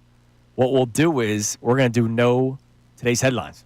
Know the show. Okay. So something will happen during today's headlines with Connor, and then that will be the question for our third $50 gift card to Wendy's. Don't forget, Ansan Filippo's going to be joining us coming up at 8:25 to talk some Phillies. And we got some Sixers stuff to get into at 8:40. Yay. We do. Yay. We do. But first, I should just be like a Nostradamus. I just can't get it wrong. Yeah. I just can't get it wrong. Can't get it wrong. Does your shoulder hurt? Yeah, it does. Time now for today's headlines jointed. with Connor Thomas. Today's headlines with the Connor Thomas. As brought to us by Lundy Law. For over 70 years, Lundy Law has been fighting for injured people. If you need them, remember the name Lundy Law, your injury lawyers. Visit LundyLaw.com. That's LundyLaw.com. We're going to start with a wild story. And it's, I guess, technically sports adjacent, if you consider swimming a sport. But there's this Swiss guy, Noam Uran, I believe is how his name is spelled. Have you seen what he's currently attempting to do? No, his name's Noam? N-O-A-M. Okay. Noam, I don't know. Whatever it is, okay. But I know that he's trying to swim from Calvi, France to Monaco. Why do you say France? France. I don't know, because I don't know how to pronounce anything. His name is throwing me way off. He's swimming from France to Monaco, which is a 112-mile swim. He's attempting to set a record for the longest continuous swim, and it's going to take 5 days. So you might say, how is he doing it? He's getting hypnotized to quote-unquote sleep while he's swimming. It's absolutely wild. Okay, I got hypnotized to go on a cruise. And a famous therapist, hypnotherapist here in Philadelphia, who I could refer somebody to if you ever wanted to do something and everything. I did not believe in hypnotherapy. I did not want to go on a cruise. I did not think I'd do that. They hypnotized me. I went on the cruise in 1988, 87. And then when I came home, they took me out of my hypnotic suggestion, and it worked. Okay, which is great. So this could work. Happy for your experience. There was nothing to do with science in terms of sleep. People, the human body needs to sleep. Apparently, you can hypnotize your brain to shut down a little bit, but you still swim. I don't know, man. Wait a minute, now they have down a boat a little with bit. you. Now he starts drowning. No, they have a boat. Yeah, there's a boat with him. There's a boat with you. Yeah, in case he gets into trouble. Yeah. So then they toss you a life preserver. That's incredible. I don't think it's going to happen. I don't think you can do it. I don't believe it's going to happen. You're down the Swissman?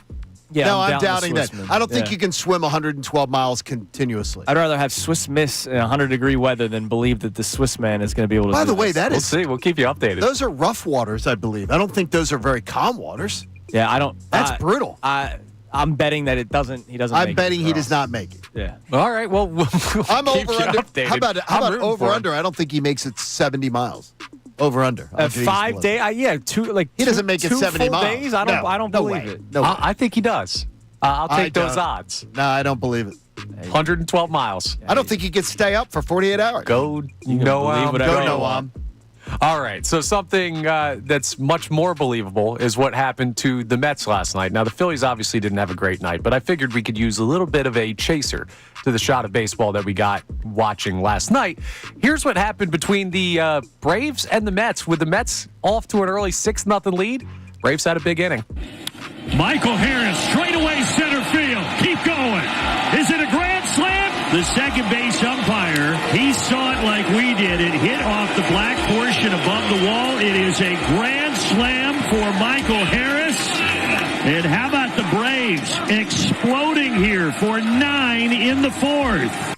Does that make you feel better a little bit? Yes, it made me. Absolutely, especially because the Phillies lost, so they didn't lose any ground. I stopped looking at the app when I got disgusted with the Phillies after that, and I saw the Braves with a big lead and assumed that it was a 4-game lead this morning. It's 5-game lead. Magic number's 38 this morning. Connor, thanks for the smile. I was watching that game, yes. Oh, were you? and went to bed when it was 6-0. I fell asleep 6-0. Because they were delayed, so they started after the Phillies got done. And so I was, You saw 6-0, that was done. I saw 6-0. David Peterson's been pitching well this year. I go, all right. It's over. And that David Peterson. He's leaking oil, by the way. He blew up. By the way, he's leaking oil a bit. Because these guys were pitching over their heads. And I keep on saying that was going to be their biggest downfall. I can't believe they didn't acquire starting pitcher at the trade deadline. It was amazing. They got Gregory Soto, though. You know what, No, though? they got Rodgers and the Mets and the Cubs. Helsley. The Mets and the Cubs both did not acquire starting pitching, and I think it's going to keep both of them. Oh, from it killed the Cubs. I can't believe the Cubs. Well, I don't know who was available. Starting pitching really wasn't. They were in on Shane Bieber. They didn't get him, and then they didn't want to make the price for Alcantara, which I thought that was a mistake too. All right, anything else? Yeah, of course. What you talked about at the start of the show, bro. So is Jalen Hurts one of the biggest surprises in Philadelphia sports? And I want you to be honest with us, because I know there are a lot of people, John, that will come out today and say, I always believed. And you know that's not true. Like, I'll just tell you, when I saw the pick, and I've told the story on air before, I put a hole in the wall of the apartment that I was living in at the time. Now, it's weak wall. But it was the combination of the Jalen Reagor selection right before Justin Jefferson. And then in the second round, you go Jalen Hurts. I'm like, what the hell are they doing? Why do you need a quarterback? Some point, you're going to look back on this. And I think this is a good point to do so and be like, yo, every day that passes by, it seems less like luck and more like expert evaluation and a great call by Jeffrey Lurie, Howie Roseman, Doug Peterson at that point to go and get a guy. I would say okay, Connor. But I would say, how stupid were you on your first-round pick? Well, yeah, that's dumb. So, I mean, to me, before I say expert, I'm like, okay, if you were so expert, how did you blow the 3-foot putt and make the 20-foot putt? You know what I mean?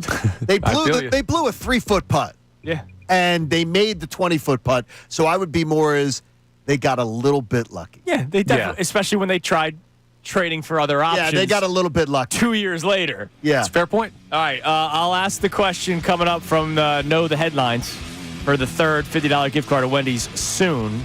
But our man Ansan Filippo from On Pattison covers the Phillies, does a tremendous job doing it. He joins us coming up next to talk about the fighting Phils, who unfortunately dropped 2 of 3 to the Reds this week. It is Kincade and Salciunas on this Thursday morning, 97.5 The Fanatic. Now on 97.5 The Fanatic Sports Update. 2 innings of offense. I'm Connor Thomas, and this update is brought to you by Bradford White Water Heaters. When you need a new water heater, choose one that's built to be the best. Choose Bradford White. 2 innings of offense is all the Phillies got in their series against the Reds. They were shut out last night, 8-0 in the series finale in Cincinnati. And overall, they only scored in 2 total innings in the series. Now, one of those was enough for a win, but it was not enough for a series win. Bryce Harper talked about the offensive issues after the game. Just 2 bad games, and obviously we didn't play well the last 2, and I thought it was kind of bad the way we played the last 2, so got to clean that up. Obviously going to D.C., big weekend ahead, and hopefully win the series there. We'll see if the Phillies can accomplish that. They head to Washington for 4 with the Nationals. Game 1 is tonight at 6:45. Jesus Luzardo faces Brad Lord. Eagles opened up their joint practice with the Browns yesterday at the NovaCare Complex. Brett Toth took first-team reps at left guard with Landon Dickerson out. Shedeur Sanders left practice after warm-ups with an oblique injury. He's unlikely to play for the Browns in the preseason game on Saturday. We'll talk to Anthony Sanfilippo of On Pattison coming up next for the latest on the Phils. This update's also brought to you by Wendy's. They have breakfast biscuits for just $1, including the Honey Buddy. Get yours today and start your day off right. Got to be Wendy's. Limited time only. Price and participation may vary. Limited 5 qualifying items per transaction. Not valid in a combo while supplies last. I'm Connor Thomas on your home for the best birds coverage. 97.5 The Fanatic and 97.5thefanatic.com.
I'm the Fanatic.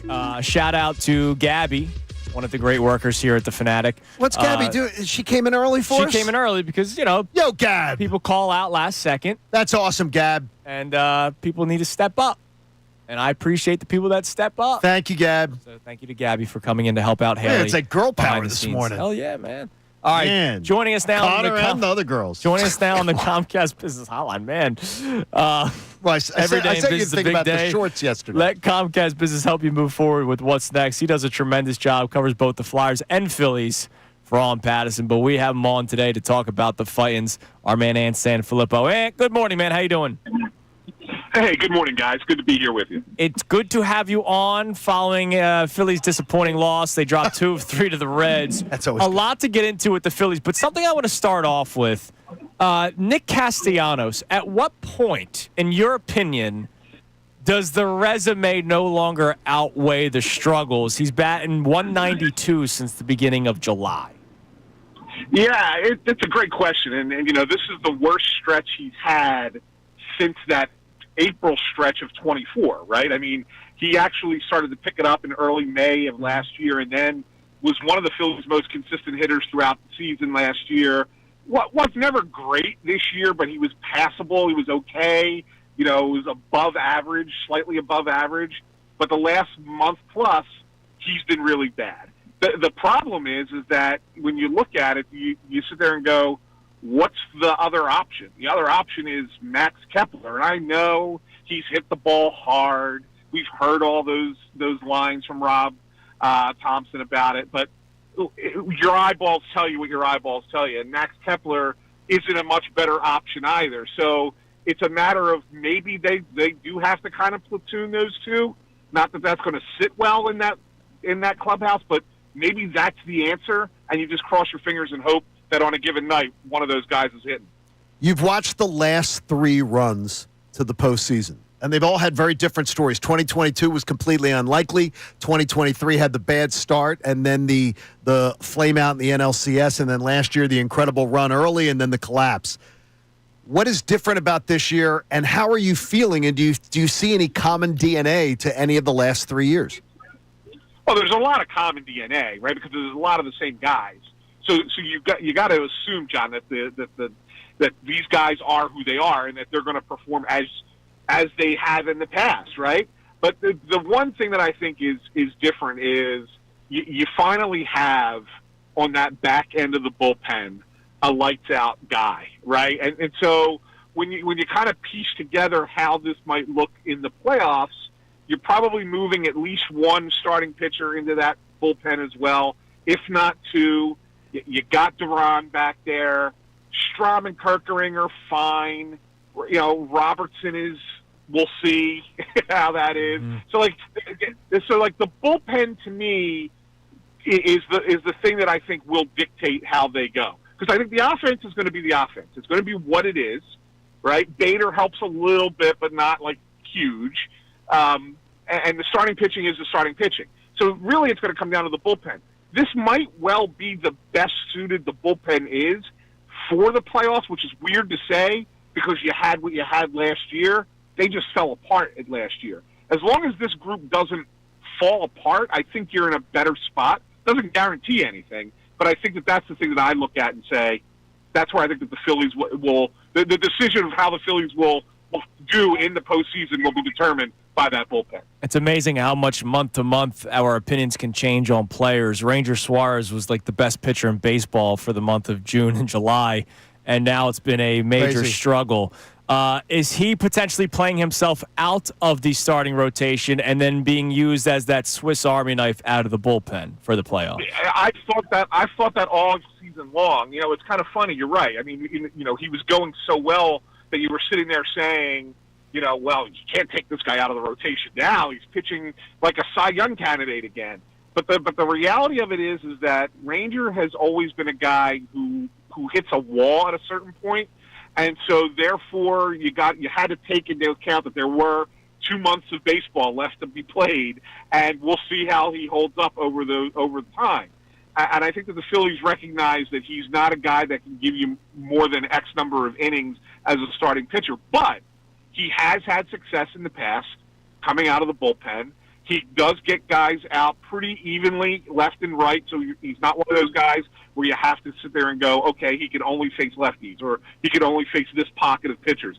He could probably come in and give you 2 innings of good, solid relief, and that's what you're going to need in the postseason, is guys that can do that to bridge you to the back end of the bullpen.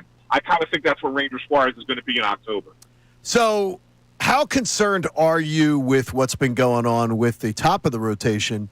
Obviously Christopher Sanchez last night, that's a little bump in the road, and that's nothing that has been, I would think, would alarm you. But Zach Wheeler, there's got to be mild concern because he has not been the same for now pretty much a month. Yeah, of course there's certainly mild concern. This brings me back to 22, though, right? In 22, he went through a very similar thing at this point in the year. The Phillies actually shut him down for, I think it was 3 weeks in 22, going into September. And there was some concern then too. It was like, is this bad? And that one was, I think, forearm, not shoulder.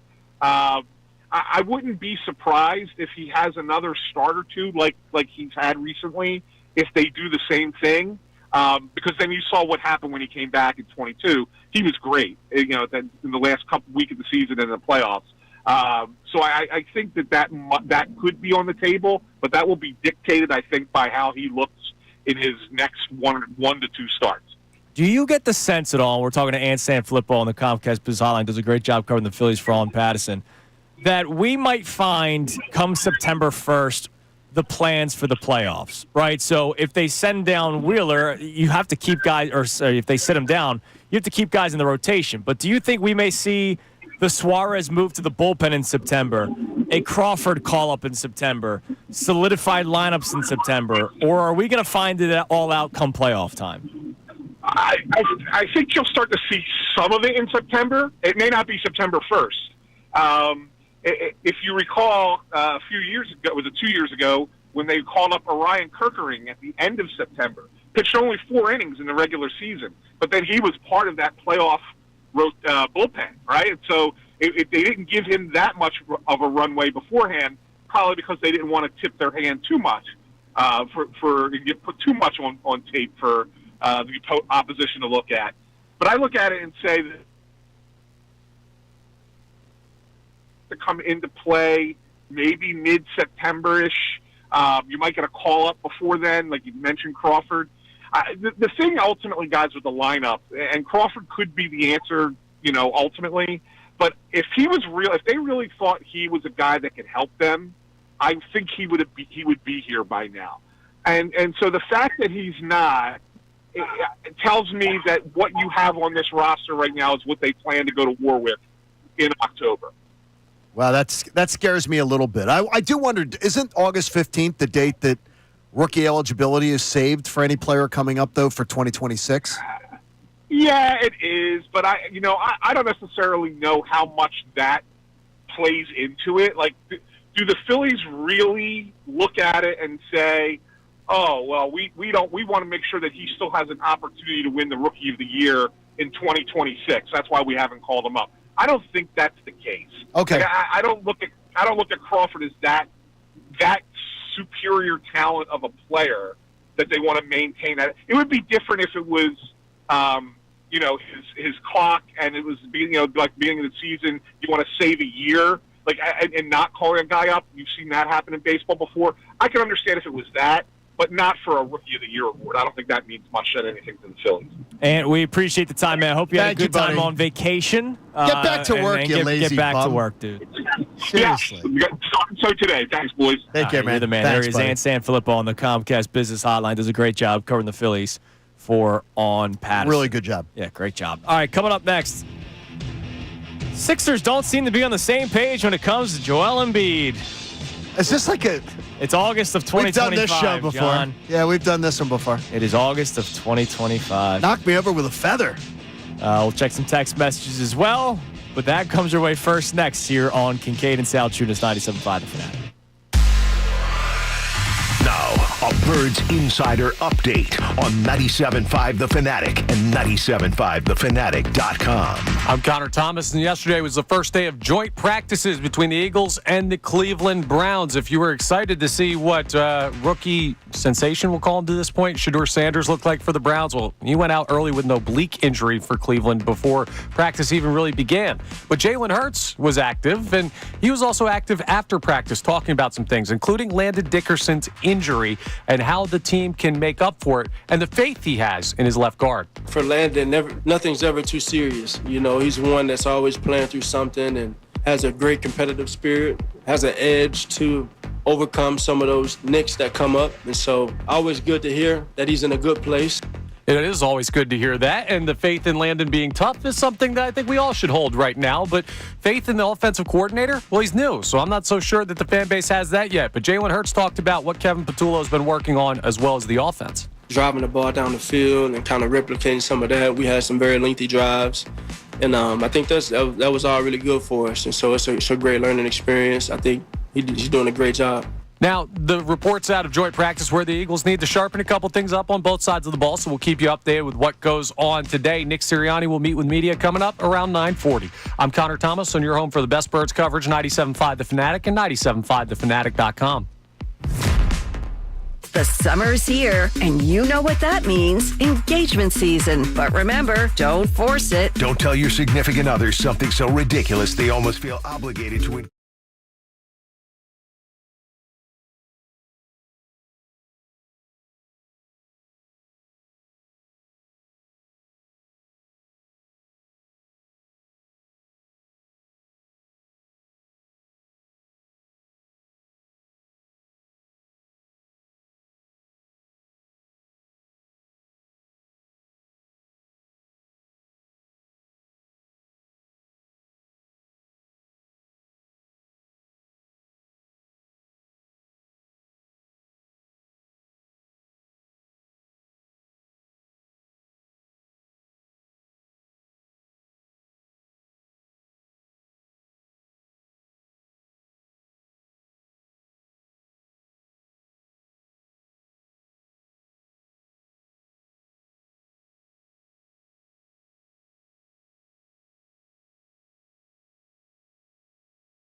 there are uses. Kincade and Salciunas is live right now on YouTube. The Fanatic app. 97.5thefanatic.com. Any streaming device, and of course the radio. Now, back to the show. It is 8:42 here on Kincade and Salciunas, 97.5 The Fanatic. Let's do the, what number? 7. I mean, you're Mr. 7. Yeah, how about 7? 7's very lucky. It's worked well for me recently. Damn right. All right, 7th person to text the answer from today's headlines. How many days is it going to take for this guy to swim from where? France to Monaco? Yes. The planned amount of days for him to swim. Connor mentioned it in today's headlines. The 7th person to get that answer correctly at 610-632-0975 will win the third of our $450 Wendy's gift cards. Of course, we love our Wendy's Thursdays. Wendy's has breakfast biscuits for just $1, including the Honey Buddy. Get yours today and start your day off right. Gotta be Wendy's. Limited time only. Price and participation may vary. Limit 5 qualifying items per transaction. Not valid in a combo while supplies last. Shout out to our YouTube chat. It's funny. Every once in a while, I see a name, Kevin at iRockPhilly on our YouTube chat. I've seen his Twitter a million times. I've never seen him in the YouTube chat before. So maybe I just What's up, Kev? Maybe I just haven't been looking at the right time, or maybe he just joined us. And if you are just joining us, we appreciate that. Welcome to the party, man. 367 shows in. All right, so yesterday, or was it, when was this Nick Nurse thing? Yesterday or 2 days ago? Maybe it was yesterday. I'm not sure.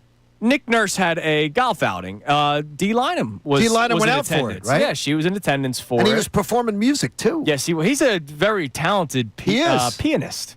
But Nick Nurse said that he was not sure about Joel Embiid and whether or not he'll be ready for training camp. And if you remember, Daryl Morey made it very clear that he would be ready for training camp. And then the article came out. We expect there to be no problems with Right. Embiid. The term ramp up went out the window. I thought it was really telling when the Embiid article came out on ESPN, even though there were things that it may have been a Joel Embiid spin.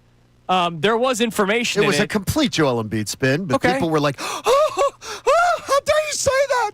Well, there were some things He that... picked the report. He picked the writer. That's not the point I'm trying to make. I here, understand, John. but the thing is, there was a reason. But now we're seeing there's a reason for it.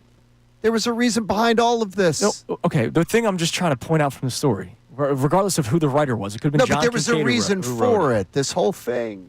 One of the big things from that story was that when Joel Embiid was asked about his availability come training camp, he made it very clear that he's going to be going on his time. He does not know if he'll be available at training camp.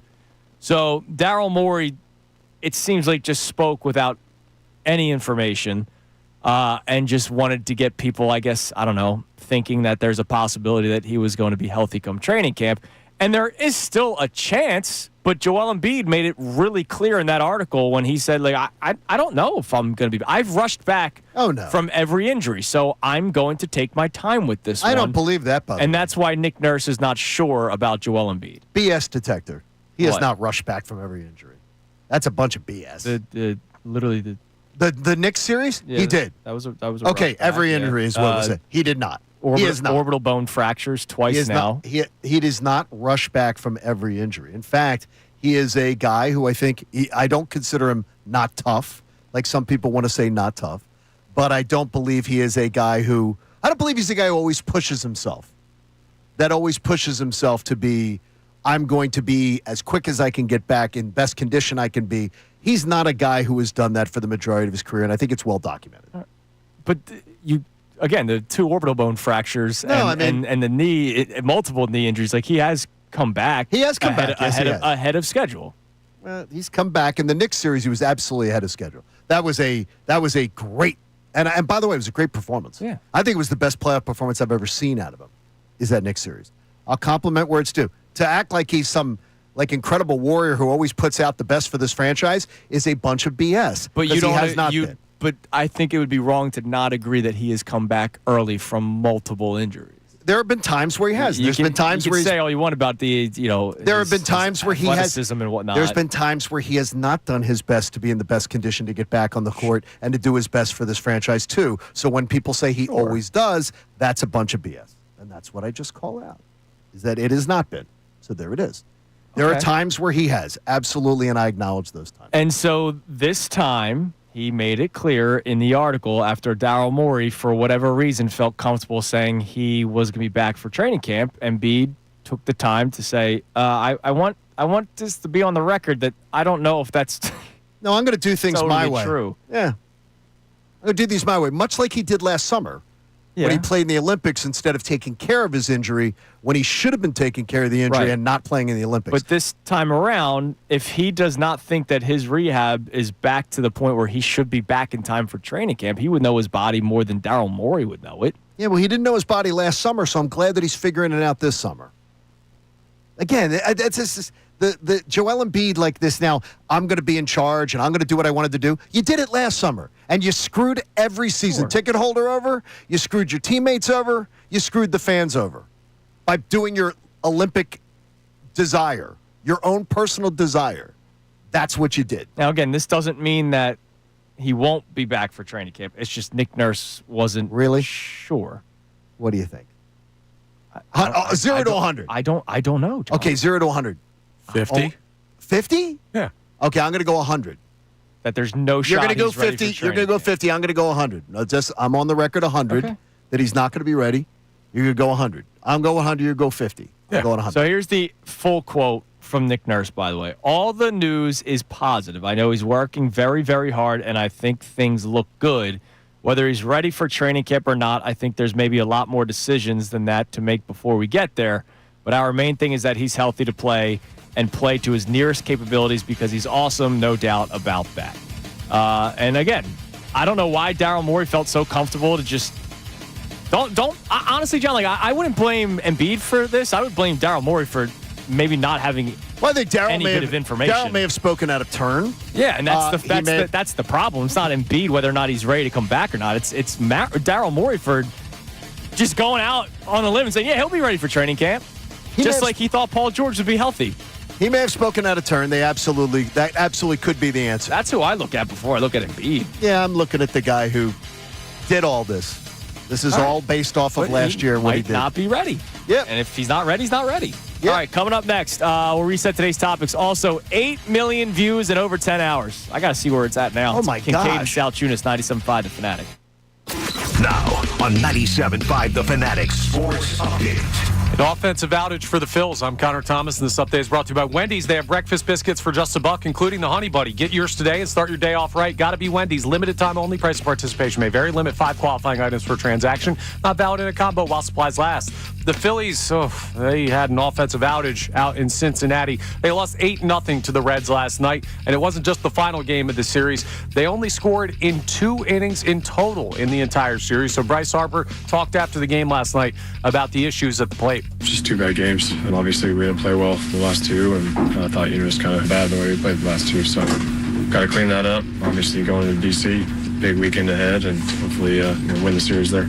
Now, it is just 2 bad games. The Phillies have still won 4 of their 6 games on the road trip, but they need to have a great series in Washington. 4 games against the Nats starts tonight, 6:45 p.m. first pitch. Jesus Luzardo on the mound against Brad Lord. The Eagles opened up joint practice with the Cleveland Browns yesterday. Brett Toth took first-team reps at left guard with Landon Dickerson out. Shador Sanders, if you were excited about seeing him on a Saturday night, he left practice with an oblique injury and is unlikely to play for the Browns. This update is brought to you by Mattress Firm as well. Need better sleep? Upgrade to a premium bed now and get the rest you deserve. A Mattress Firm's best sale of the year. They make sleep easy. We'll hear from head coach Nick Sirianni around 9:40. I'm Connor Thomas on your home for the best Birds coverage, 97.5 The Fanatic and 97.5thefanatic.com. Previously on Unfiltered. When you talk about defending your title, that is inaccurate. I guess in boxing it's different. In boxing.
Talking a lot of Eagles today, specifically Jalen Hurts.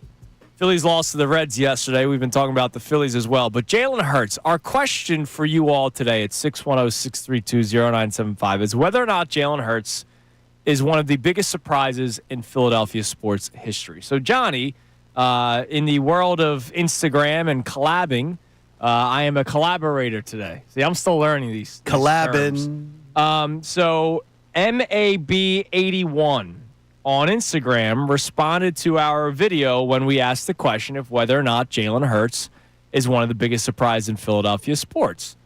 And he says, when he was drafted, I immediately posted on Facebook, I have it documented, see ya Wentz. I had a lot of people comment saying, no way, he'll just be a backup. When he took over towards the end of his rookie year, I had some people text me saying, dude, you were right. I went online, bought his number 2 jersey right after he threw a bomb for a touchdown against the Cowboys. So MAB was one of those believers, and there are a lot of people that were believers from the very beginning. And like that is true. I just wonder if you're still surprised with what we've seen, because we've seen him go to 2 Super Bowls and win one and win the Super Bowl MVP. And in a year where it was run, and then they started stacking the box and he had to throw the football and he threw it really well. It was a strange season last year. You mentioned how much they struggled at home, and yet they still win the Super Bowl. It was a lame year at home. But it was shocking. But they won. They did, yeah. And so our question is, Jalen Hurts one of the biggest surprises in Philadelphia sports history, considering the questioning of the selection to begin with, being brought in as a backup, eventually overtaking Carson Wentz, who we all thought would be a quarterback for 10 years in Philadelphia, Doug Peterson getting fired, Nick Sirianni taking over, the Eagles starting off 2-7. Let's not forget that, 2-7, and then 2-5, sorry, and then the Eagles going 9-7 when they turned the things over to just running the football. The Eagles themselves tried trading for Russell Wilson, tried trading for Aaron Rodgers, tried trading up for Zach Wilson in the draft. None of those happened, so they moved one of those first-round picks to 2022 so that if it didn't go well, they would draft another quarterback. It went very well. They went to the Super Bowl, and the rest is history. Is he one of the biggest surprises in Philadelphia sports history? I can't think of another. I can't think of I can't think of another that comes close to that, because again, when you talk about guys like Mailata and you talk about guys like Jason Kelce and everything, you're not talking about the impact of quarterback. You're not talking about the impact of. It would be like a top of the rotation starter that wins you a World Series. Sure, it's it has to be the impact that a quarterback has on a football team. I wonder, maybe it's truly incredible. Maybe the sheer dominance of Zach Wheeler has surprised people. Yeah, the Zach Wheeler was a B pitcher when he came here. He's become an A pitcher. Yeah, but it's not the same. I'd say the better long-term chance would be Christopher Sanchez.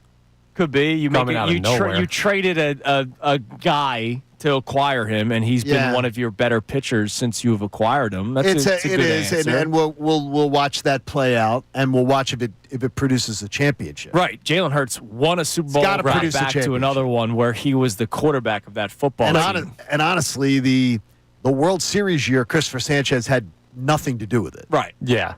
He's got to have something to do with the World Series. Here's the thing with Hurts, though, and I'm not saying he's this guy. So nobody clip this and be like, Connor's saying Jalen Hurts is player X. He's probably as close to our Tom Brady as we're ever going to get. A guy that comes in to be a backup that finds his way to start to all of a sudden starts making these runs. For our Tom Brady, that's our Tom Brady. Our Tom Brady. Second round for this city's first, sixth round. It's not the same thing. But for this city's story, Connor, that's absolutely true. I mean, it really is. For this city, sure. He is that story. Let's hope it continues like that. Yeah, it really that'd is. be a hell of a decade plus. All right, you're listening to 97.5 The Fanatic, WPEN, HD1, Burlington, Philadelphia, a Beasley Media Group station broadcasting live from the Comcast Business Studio, powering possibilities. Let's before we get back to the text messages, the New Heights podcast yesterday. I partook. They had Tay-Tay on it. Yep. I just checked. So I said, what did I say, 8 million in 10 hours on the show sheet? Yeah. Yep. All right, so looking at it now, 14 hours ago is when it was posted. They are currently at 114,912 views. Now remember, in that could 14 mean hours. 15 seconds. Yeah, I don't know. You know what I mean? That could mean 50. It could mean 15 seconds. Is it 15? Yeah, it could mean 15 seconds. Right. So I mean, it doesn't. It can mean. It doesn't mean people listen to the podcast. All of it. I'm going to It can guess mean that a people lot click of people watched at least 5 minutes. I watched around 10 minutes or so, 10, 12 minutes, and I got to tell you, but I also will check out New Heights. So I've never watched an episode I do clips. I get the clips. I find they're, as far as an athlete's podcast, is one of the better ones because they have brothers chemistry. Yeah, it's fun. And I think that there's an interesting dynamic to them in that there is a great ease, and you would be shocked how much they check each other, how much they really do check each other. Like, say, good. Oh, that's full of crap. You're wrong on that. No. I remember you differently. Like, there really is they have some excellent conversations. It's a lot of fun. I love that. All right, what do we got on the text line, Connor? So we have a check-in with a Philly sports surprise. It's from a little bit further back, but Jacob in Clearwater says, my favorite, biggest surprise in my lifetime is Vic coming back and playing at almost an MVP level. Gave us hope after Kevin Kolb's injury. Sure. I mean, he was brought in to be sort of a reclamation project, right, to be a backup. And I don't just mean reclamation project because of the off-the-field issues. I just mean like the guy had been out of the NFL for a couple of years. You want to take a flyer on him. You know, what's the worst that can happen? He's not good. All right, there it is. And, yeah, he put together seasons of winning football in Philadelphia. And, you know, that's one of those, like, my favorite teams that didn't win anything. You know what I mean? Like, I think we all have that. The team that you were like, man, that was a fun team, but they didn't win. What, the Vic? Yeah. Vic and Deshaun and Shady? I didn't dig Deshaun. So I wasn't a Deshaun fan. So really? What? No. What are you talking about? Wasn't a fan. In what way? Not a fan of Deshaun Jackson. You can be a fan of him. Don't be excited. No, but I need you to explain. To know why. I'm not a fan of Deshaun Jackson. I've never been a fan of. I mean, I always liked the explosiveness. Yeah. I mean, to watch him be explosive was absolutely incredible. Never ever doesn't crack my top 10 Eagles, top 15 Eagles of all time. So, like, if you're making a top 15 Eagles of all time list, he doesn't crack it for me. If I ask you top wide receiver list, though, he's got to be like 3. Oh yeah, well that's because wide receivers have sucked for this franchise. Yeah, he's not. No, he's not 3. No, he's not. No, we got 2 on the team right now who are there. Then you got Mike Quick, you got Harold Carmichael. That all go before him in my mind. Seriously, it's not. It's just not a. Not. I hope this isn't. I think I pulled a hamstring just answering this question. I'm going to be out for 3 weeks. I might still be going to Deshaun at his peak before Devontae Smith at this stage of their career. Yeah, it's a thought, dude. I'll take the durability of Devontae Smith. I know I can count on him to be there.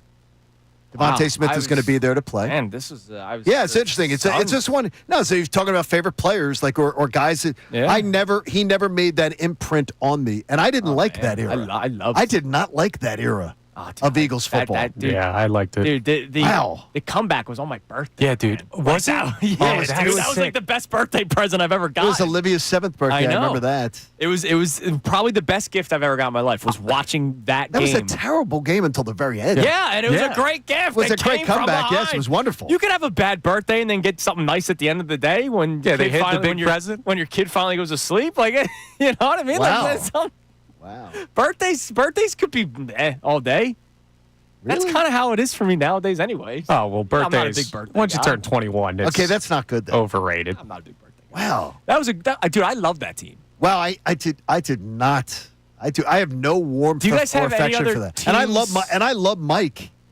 Having covered Mike from the time he entered the NFL, I have a great affection. I have a great affection for Mike. I sort of hate that era of Eagles football. Dude, it was like Madden football. I saw that Eagles football team as a wasted opportunity. All right, what are other teams, now that I'm thinking about it? Other teams that you love that didn't win? Well, I loved the 91 Eagles team. The spectacular defense was the most amazing thing, one of the most amazing things I ever saw. Unfortunately, they had an absolute buffoon of a head coach. That'll do it. Who absolutely destroyed things, who didn't give a plan of offense for Randall Cunningham. That'll do it, yeah. Oh, my God. It destroyed the Buddy Ryan era, and anyone in my era if any of your parents are out there, any of you guys out there that are like Andrew and Connor's age, and your dads tell you about how fondly they speak of the Buddy Ryan era, honestly, if you're up to it, smack dad. Just give him a good smack. Because that era, it is the biggest wasted opportunity we've ever had in this city. Yeah. Period. There's never been a bigger waste. I'll give you the 03-04 Flyers. That's a good pick. I loved that team. You loved it. I loved that team so much. Well, you loved the style of play was fun. Yeah, dude. Like, I know, because somebody will probably say on YouTube, I know I don't really breathe and bleed hockey. There was a time when I did, man. And this organization, I hated the direction it was going. This is even before Chuck Fletcher. God rest Ed Snyder. I did not agree with a lot of the decisions that were being made. I'm very excited for the potential future of the Flyers. Okay, I got to ask. So you're telling me like you bled orange and black. I used to love the Flyers. Okay, and you still managed to, and the Sixers haven't run you off? Well, the Sixers haven't run you off? Sixers have a very It's been a quarter of a century, and they've done a hell of a lot less than the Flyers. Well, they did their rebuild before the Flyers did. Flyers lied to themselves for many, many years. But they've done a hell of a lot more in the last quarter century than the Sixers have. From like 11 to 1920, the Flyers lied to themselves for like a decade, and I hated it. Wow. It really. And what are the Sixers doing to themselves now? No, they're trapped. That's what they are. Yeah, they are. They're trapped because they gave a contract extension to somebody that didn't need it. And a lot of people applauded it. They're trapped. All right, coming up next, a head coach in the NFL doubts a former top pick. I don't remember this ever being public before. I'll tell you what's going on next. It's Kincade Salciunas, 97.5 The Fanatic. Do you feel unfulfilled? Do your afternoons feel like Groundhog Day because you keep hearing the same old tired takes? Good news. There is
Bag. You can get yours today at Home Depot and Lowe's. You need details? Go to Bagster.com. It is 9:12 here on Kincade and Salciunas, 97.5 The Fanatic.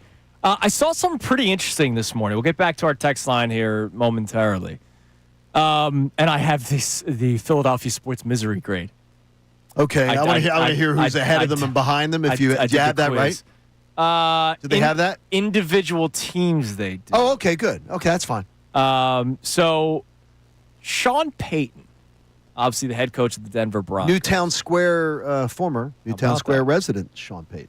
And once played by, the hell's that guy? Frankie Munoz. No, he didn't. I think they should have had Frankie Munoz should have played the guy from King Kevin of Queens. James. Thank you, Kevin James. I don't think that was good casting. Frankie should have played him. By the way, fake sports guy Kevin James learned that in an interview once. Why?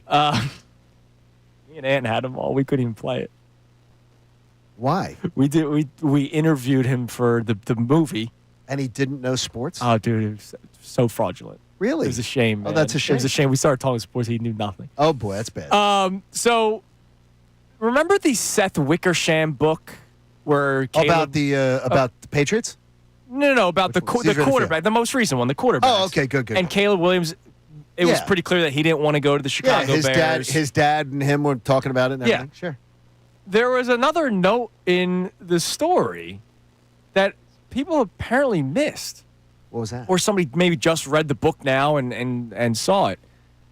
That Sean Payton is on the record, or at least according to The Athletic, that he was worried about Caleb Williams and his processing speed. Quote, too many easy completions left on the field, and just other things that he was worried about when it came to Caleb Williams. Okay. I'm trying to think, do we ever see that public? Other than my analysis, football guy John Kincade?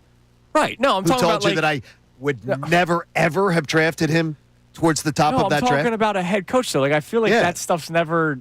No, you don't usually ever hear that. Like, that's why I'm wondering, like... Because you never know if that guy ends up somewhere. That was super... That's a very, very critical comment to get out there. Yeah. But that get attributed. You usually get that as the veiled mystery quote. One head coach says, one former executive said. If you watch Caleb Williams play in college, he had some great some numbers, but he also had some really terrible stuff. Sure. And his crying and there was a lot of stuff that to me was major red flags. I would have run. Has he cried? Oh yeah, he was a crier. I would have run in the opposite direction. I would have run Real and men don't knocked cry, people Connor. over. No, I would have run in the opposite I cry direction. all the time. Mainly when I'm listening to Andrew talk about prospects. No, I am all about. Why? Because I keep on speaking the truth. I'm all about. Yes. A good cry is fine. There is a time. There is a place. I am all for a good cry. I like a good cry. I do too, but in time and a place. Every once in a while, in the middle of the show. let it out. No, it's not. It's good. Time and place. I'm all for a good cry. Cried on the show before. It's not a good. You've not teared a up good talking place. about the Eagles winning the Super Bowl. Yeah, you get it a little time. There's a difference. Tears of joy is one thing. Tears of I'm having a bad game is another.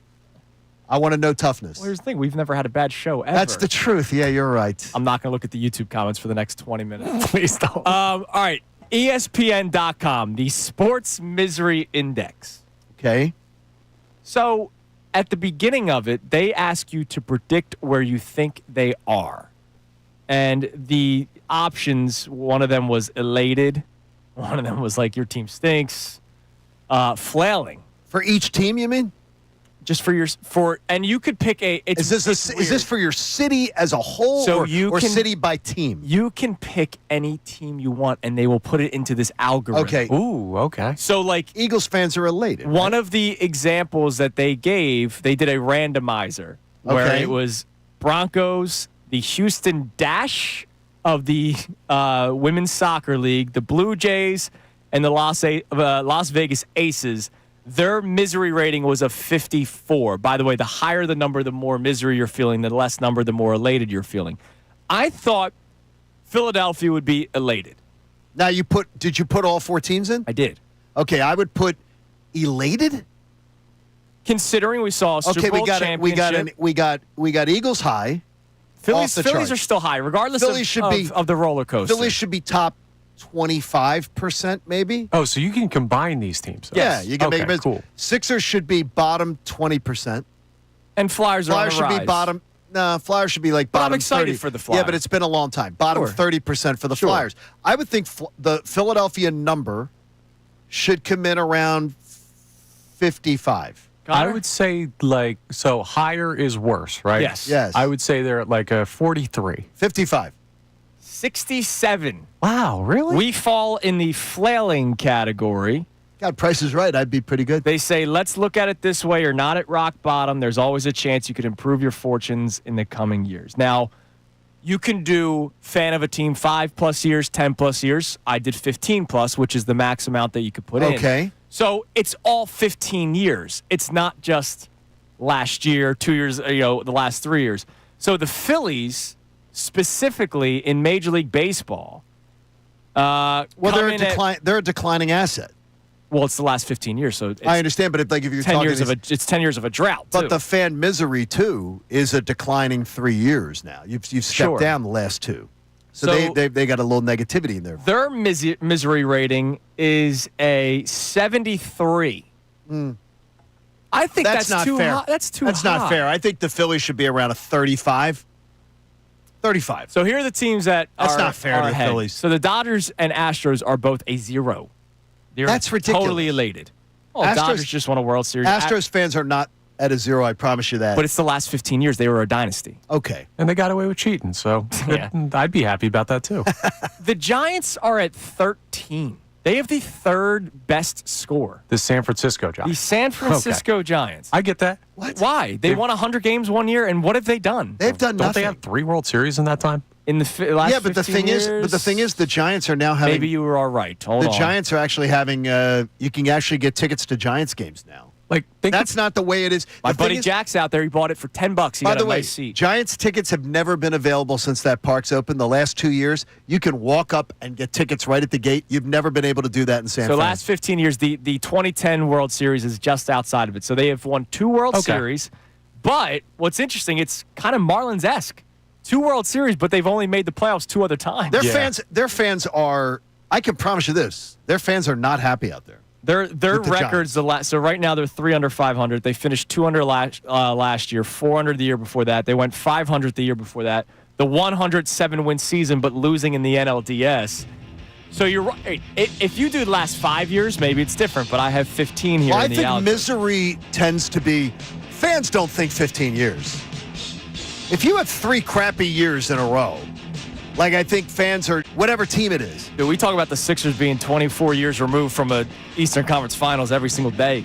But the last 3 years have been All right, how about this? agony. Coming up next, I'll do the individual teams to see what they say. Because some of you Sixer stands have been telling me, oh, well, they won 50 games. They won 50 games like 7 years in a row. I don't say that. You No, but point no. at me every No, but they time. did. I don't say I said that, some John! of you. I said some of But you. you pointed at I me. said some of you. I don't there you say go. that ever. The 50 win fan clubs. Yeah, year 1 of Brett Brown, I said it. That They was a liked long it. time ago. Don't do it. There you go. All right, coming up next. God. Just turn out the lights. Well, you know, it's coming. Have you heard me speak positively about the Sixers at all in the last year? It's gonna. We're gonna have it's gonna be a reset and it's gonna come together. Have you heard me say anything positive about that organization over the last year? No. The answer is no. No. All right, coming up next. You're not believing. We look ahead to this 4-game series with the Nationals. What do we need to see to start feeling a little bit better? And what is happening out west, actually, adds to my fear. It's Kincade and Salciunas, 97.5, The Fanatic.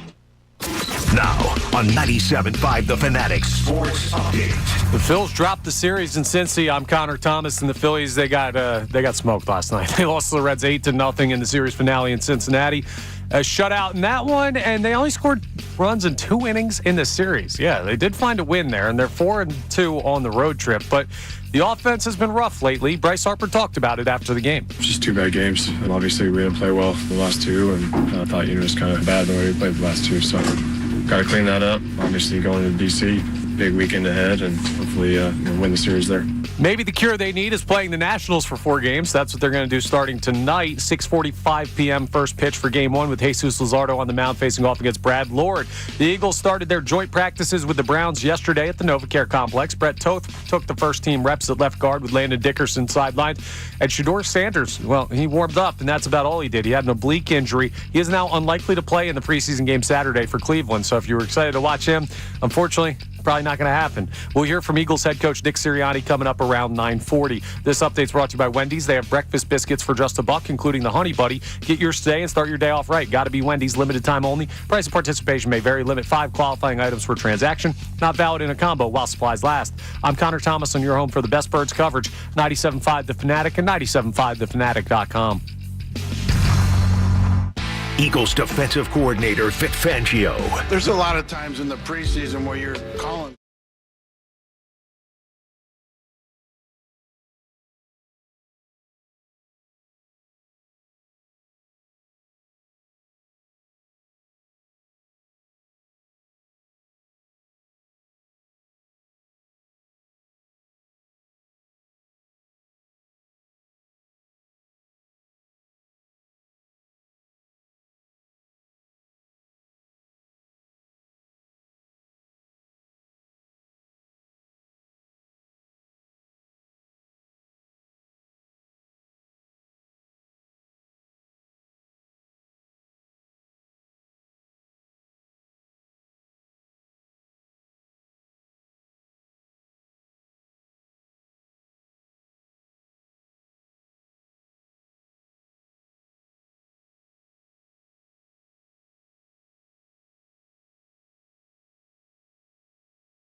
Senior citizen, Kincade and Salciunas. 97.5 The Fanatic and 97.5thefanatic.com. All right, it's 9:28 here on Kincade and Salciunas, 97.5 The Fanatic.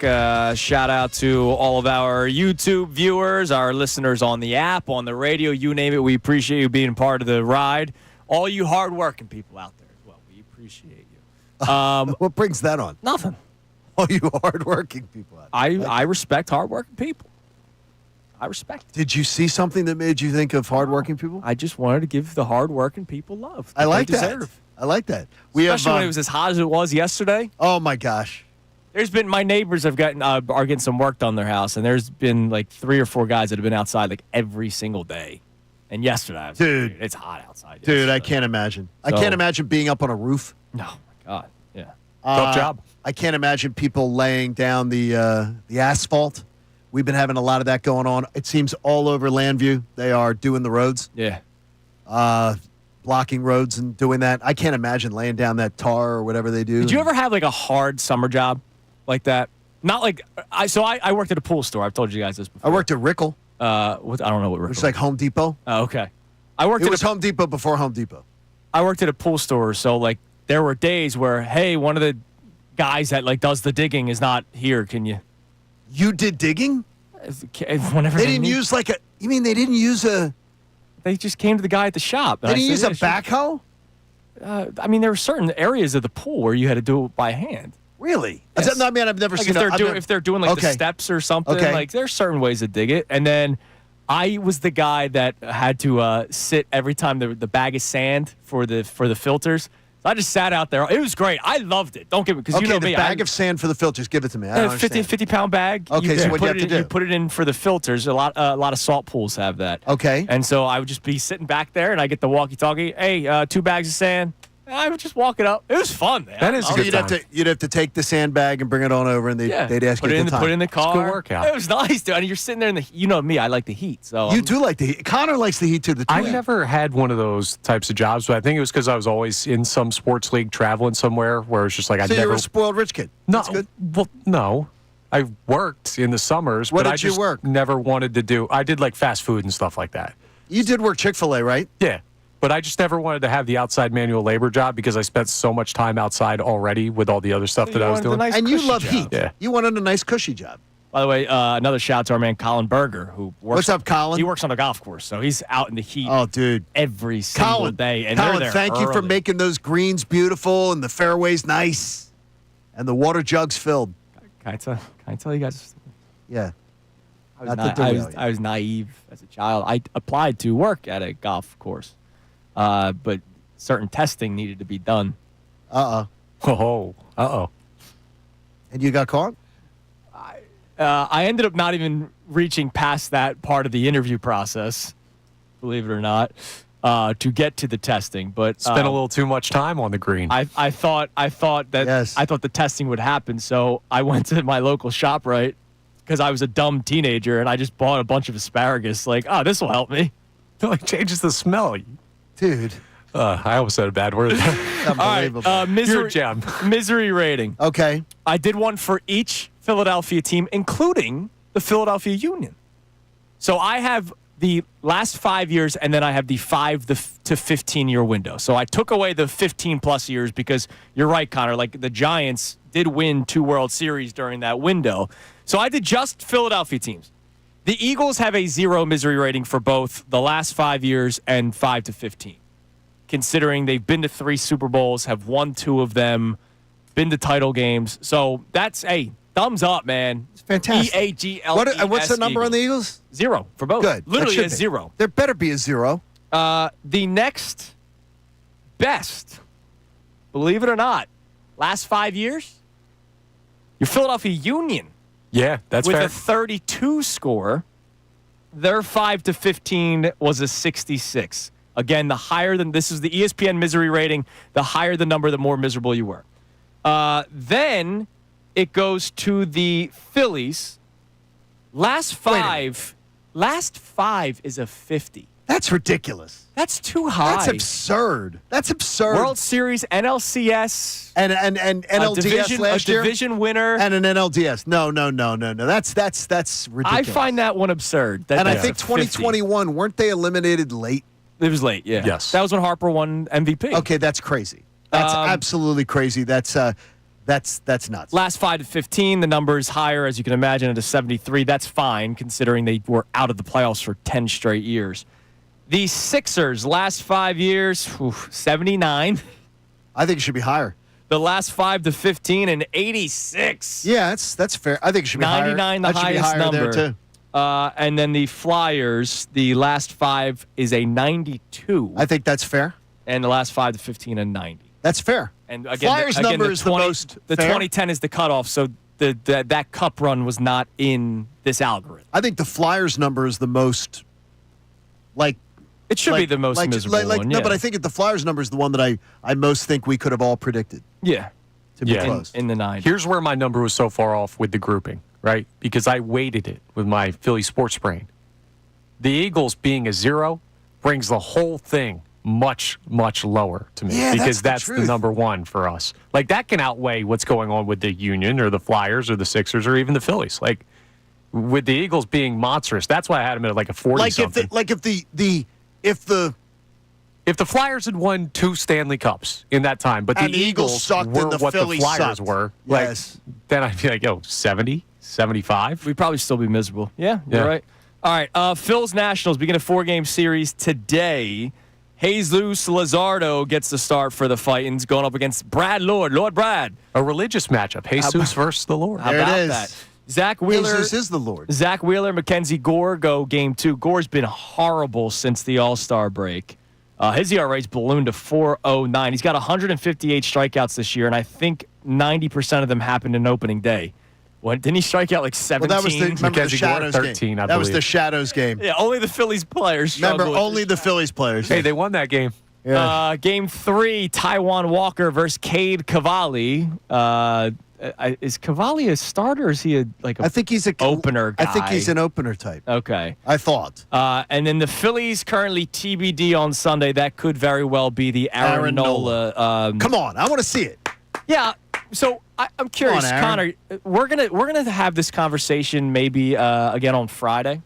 That's tomorrow. That's tomorrow. Holy hell. I asked John a question on post-show headlines the other day. Check them out on YouTube every single day. We appreciate you. Are you excited? Excited is the word. Yes. For Aaron Nola's return. I am, yeah. Okay. I'm more curious than excited. How's he going to hurt us more than he already has? Connor, I'm excited because I see potential upside. Also, my bar for him is very low. Like, I'm not expecting him to go out and look great. But that's not exciting. Well, that leaves me more room to be pleasantly surprised. Man, I'm excited to which stay me at is this excitement. one-star hotel. See, I'm excited because I really do believe he might end up right now pushing into being the Game 4 starter in an NLCS. Look, that would be huge because that helps your bullpen plans. Yep. It absolutely helps your bullpen plans. Did I ask the show question? I did. All right. Yeah. Coming up next, Nick Sirianni speaks to the media. So we'll carry that life-saving cancer research, Johnny. Tell us about it. Yeah, I'm going to tell you about it. It's always a good thing, and FT Young Heating and Air Conditioning believes in it. They made a donation. Go to 975thefanatic.com/AACR because cancer research saved my life 3 times over. All right. Text the name of the song that Bill created for Nick Sirianni. The 5th person to get that right at 610-632-0975. The name of the song that Bill Colarulo, Bill Sirianni, named for the head coach of the Philadelphia Eagles, who speaks next, will win the 4th of our $50 gift cards to Wendy's. Wendy's breakfast biscuits just for $1. Check them out. 5 qualifying items per transaction, not valid in any combo while supplies last. Sirianni speaks next here on 97.5 The Fanatic. Philly fans, you are the best sports fans in the world. You're not stupid. So why should you have to hear outlandish takes that make you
Is that correct? She is. Hello, Amy. Ray Dunn, Amy Fadula, they did a great job yesterday, and I expect them to do 4 more great hours of radio coming up. And they were kind to us. They were very nice. Yes, they were.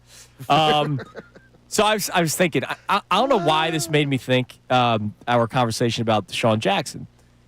Yeah, like, I mean, but you know what's funny is I do have a text on that, is a tweet on that, by the way. Mm-hmm. Scott can't believe that you were so offended. Like, you guys both seemed offended by that. That I don't like. I'm not a Deshaun Jackson fan. He goes, I love Deshaun. He goes, maybe it's a generational thing. He goes, I'm not a Deshaun Jackson fan either. So you say generational thing, and that's what made me think. My dad has three Eagles jerseys. Okay. All right? The third being the Jalen Hurts jersey. Remember, I surprised him with the jersey and the tickets to the game, Eagles-Panthers, for his birthday. I wanted to do something nice for Pop this year. Boy, he loved that. Jalen Hurts is the third jersey. His other two, the Randall jersey that he wears every single game, no name on the back, just the number 12. And he loves the Randall. He wears it. It's got stains all over it, but it's his lucky jersey, damn it. And they keep winning Super Bowls. And he won't wash it? Oh, man, no, not during the season. That's Must be a Salciunas That's thing. exactly where I get it from. The other one, Deshaun Jackson. Yeah, my dad has one too. Like so I don't think it is a No, it's not, because your dad's thing. older than me, and I think your dad's a little older than mine. And he too. has three. they don't? And he has 3 total jerseys from my entire life, and the third one was this past year when I got him the Hurts Scott jersey. goes, I don't know where the fondness for Deshaun Jackson comes from. He goes, a lot of people of that era, of your era, he's talking about, seem to really look at it fondly. He goes, I look at it as a big missed opportunity, as you say. I don't remember a lot of fond stuff about it. A lot of stats compiling. He goes, I look at Shady 10 times more favorably than Deshaun. Yeah, well, was the missed opportunity Deshaun, or was the missed opportunity Chip Kelly? No, he goes, he just looks at it as the random fake like gang he looks story. at Shady much more, as do I. If you're looking at like Shady and Deshaun. Well, Shady was the better player. No, but I mean, if you're telling me Shady like Shady also had the longer tenure But if because you're of the looking at- weird story that No, I got you. came out, and they traded him because of it. Or did they release him? I forget exactly what it was. But he goes to Washington. The one Deshaun Jackson thing that I will always say, totally weak when there was the scrum between the Eagles and Commanders, and he was with the Commanders at the time, and he stood off to the side. He was with the Redskins. I was like, it's a little weak. You know. I know. Should have gotten involved in it. Everybody was. Yeah. There was 105 people in Well, that scrap, scrum, baby. Come on and now. the one person that wasn't Well, was, you know he didn't was want to. Deshaun Jackson. You know he didn't want to be in it. Yeah. But You know, then it's also- there's tough guys, and then there's guys who are just don't want. He's going to. that was the weakest moment. But I love Deshaun Jackson. Outside of Look, other than Deshaun that. Jackson was a hell of a talent. It's just like he's a hell of a talent. It's just not. Never was one of my. Like he didn't crack my. I got to tell you, he might even be my top 20 Eagles of all time. Like he probably doesn't even do my top 20 Eagles of all time. I mean, he's there for that punt return alone. He could have done nothing It was else. amazing. No, it's great. Spectacular block. talent. It was so good. Still not in it. Still not in was driving. It still drives me insane. Like I know what he was trying to do, running out the Dude, clock and everything, but the falling backwards into the end zone against the Cowboys, that's dude, amazing. Come on, man. Monday Night Football against Washington, Vic, bomb. Come on, man. Oh, I love that guy. All right, what do we got on the text line as we await Nick Sirianni? You got eligibility left? He'll take you. Because we're living on his time. What? No, there he is. I see him on my end. Yep, he's here. Here we go. I thought it was really good back and forth. Great to get this work in against a good team and get it in against coaches that, I got a lot of respect for Coach Stefanski and the things that they do. And so it was really good work and good back and forth yesterday. Great opportunity to evaluate our players against different players. So we got a lot of good work in yesterday. What do you think of the offense? Yeah, again, there's some ups, there's some downs. That's how any practice is going to go. And, I thought we did some good things running the football. I thought we had a couple too many negative plays. It's hard to score points when you move backwards. So that's always our goal and what we talk about in training camp or even any practice review or game review in the season. How do you eliminate bad football? And how do you eliminate those types of things that move you backwards? And so that's always our goal. How much you're going to be without Landon for a while? How do you feel about left guard? How it's evolving, and how you feel at the position as a whole? Yeah, I like our depth at the offensive line position. We got a lot of guys that, we feel good about and that we trust, and, and that's as a whole over there. And I feel like that way about a lot of our team with the depth of our football team. And so this is a good opportunity for guys to work, get in there with different guys, meaning different, second team guys working with first team guys. And but I feel really good about the depth that we have on that offensive line. Did AJ have a setback? Yes. Did AJ have a setback? Is that why he didn't practice? Yeah, again, our goal is to get all these guys ready to and be firing all cylinders once the season hits. And so, not going to get into too much of that stuff. He's working through some things, and he'll be back out there when he can. Is Toth the guy if Landon's not out there, or are you going to cycle with different players? Again, I like the depth that we have there. Again, don't have to name any starters or any backups at any position. Brett's done a nice job, and I like the depth that we have at that position, and I know we have options there. So, you asked about Brett. I think Brett's doing a really good job, and he's got a lot of versatility. How do you balance the evaluation process versus getting whoever is going to be there, if you need someone there, getting the most reps with the first team? Yeah, ask me that one more time. I'm sorry. How do you balance the evaluation process, maybe seeing other guys in there at left guard versus getting whoever is going to play there if you need it? Yeah, I think it's one and the same. When you're getting guys ready to go, you can evaluate them, and I don't think. It's one and the same. I don't understand the question. How much can you tell about a player by how they react to going up against different guys that they're not familiar with and haven't seen? How much is that reveal about?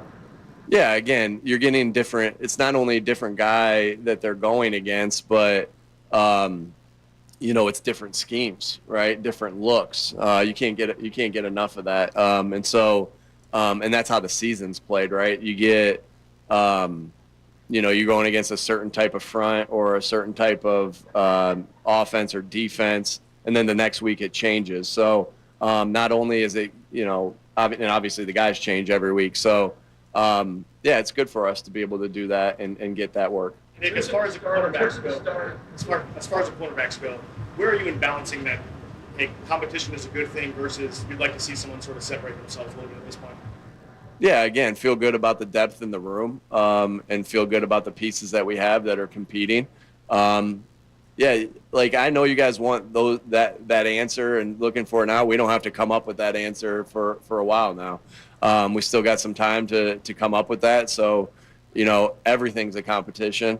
That doesn't mean we don't try to put the pieces where we think they should go as it's playing out. But, it's just we're not in as a big a rush of doing that as you guys are, I guess, to say. In terms of the offense being ready for a few weeks from now, how concerning is it that AJ and Devontae haven't had that many reps on the field together this training camp? Yeah, again, that's the ebbs and flows of training camp. I think if you look around the entire league, that's probably happened. That's happened here the last 4 years and every year that I've ever been involved in training camp. You get some guys that are in, they're out, and we. As far as them being in together, it's great when those guys are in together. And so I don't look at it that way. I just look at it, everybody's on their own schedule. Everybody's on a different schedule based off their health and different things like that. So we'll look forward to getting him back on the field when he comes back. What stood out to you about Johnny Wilson's development? Yeah, I think that Johnny... you'd like to Johnny's can be used as an example, meaning Johnny got drafted as a wide receiver, but he contributed as a rookie in other ways, right? As playing wide receiver, but maybe not in the ways he contributed at Florida State. It was he had to find his role that was for this team, and also on special teams. And I think that's a great example of, how are you contributing, right?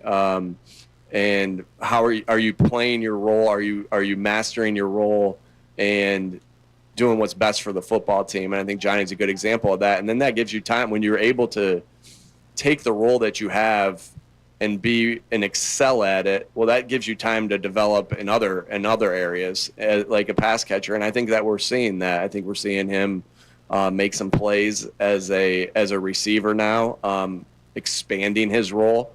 And we'll see how that continues to go. But I think that's just a good example of what I talked about. And then also just the patience of, that this league, right? Sometimes we forget that it takes time to develop as a player, as a coach, and all sorts of things. And so, I think we're continuing to see him grow, though. With the depth at wide receiver, how difficult is that future decision becoming when you're going to have to trip the roster? I mean, Terrace coming back. I think you guys opened with 5 last year. Conversations. What goes into kind of maybe? Yeah, just everything. As a daily discussion. We love the competition part of it because I think we talk about you can't be great without the greatness of others. Well, that doesn't just apply to Saquon running the football behind a great offense line, or AJ, and having the stat, getting one-on-one looks because they're crowding the box to stop the run game, right? That also applies to competition, right? You get better through competition. And so that's another form of you can't be great without the greatness of others. Terrace having a good camp, is going to force Johnny to have a good camp, and is going to force Anais to have a good camp, is going to force Darius Cooper to have a good camp. And that just elevates the entire room. And so I love that about, it's true that phrase is true in so many ways. Your first straight year as a play caller, your relationship with Kevin make it that's an easier transition?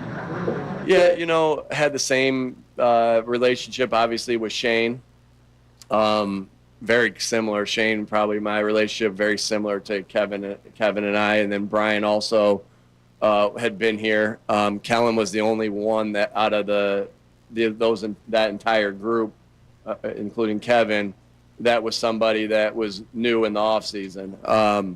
And so I think there's advantages to that. No, most definitely. There's advantages to knowing some of the things that have worked for us, some of the things that haven't worked for us, the relationship he has with the players, the flow of a football game. I think, like I told you guys after that last game, the flow was seamless, but Kevin and I have been doing that flow, even though Kevin's wasn't calling the plays for the last 8 years, really, at the end of the day. And so, you're confident about those things. What did you see from the running game yesterday, especially with AJ and Will Shipley and how they did? One thing I was, again, I felt like we, different style front than we're playing against in practice.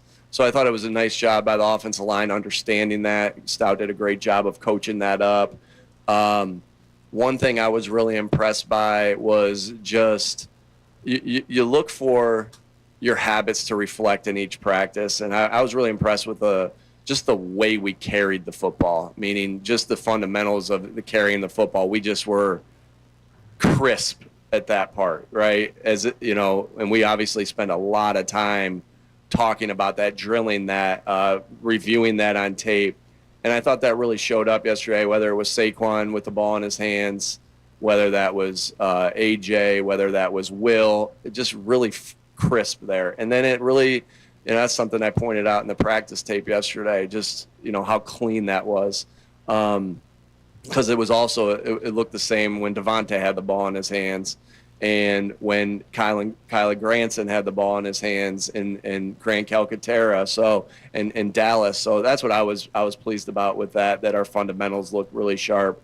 But it was good, again, to go against a different style of defense and be able to go through that course. And I thought our combo blocks were good against a really good defensive line and obviously Coach Schwartz got a ton of respect for him. And, you look around his defenses over the years, they're always good on the defensive line. And so it was a good challenge for us.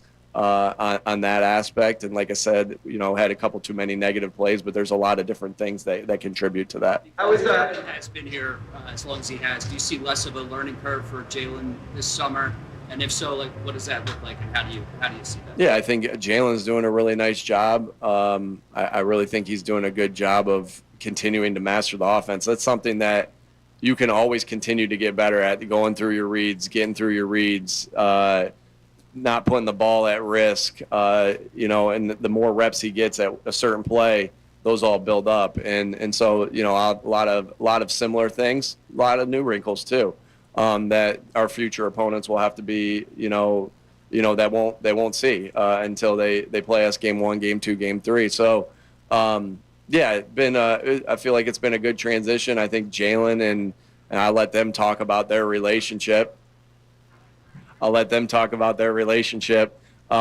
far as, but I know that they've always had a good relationship, and it's cool to watch. You guys can ask them more, but it's cool to watch them interact on a daily basis, whether it's in the meeting room, whether it's on the field, whether it's I'll stop by Kevin's office, Jalen will be in there. It's great.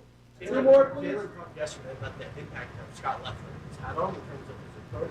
Is there a certain area of the way Scott handles coaching that stands out to you the most? Yeah, Scott is relentless on the details and fundamentals of playing the quarterback position. Relentless. That guy, I'm not sure he sleeps. And yeah, sometimes you can tell in his eyes they're heavy, but I know he's in there just grinding all the time. And so just relentless in his approach. He's going to have something for him after every single play. And my experience is guys want to be coached, and they want to be coached hard, and they want to get better. And all your best players definitely want that. And Jalen is definitely that. He wants to get better. And, I value that Scott's doing the job that he's doing and helping Jalen get better. I respect you saying there's not time, but if you play a game 3 weeks from today, you have 3 practices next week, and then camp's essentially over. In your experience, how long does it take for you to decide these are the guys? Yeah.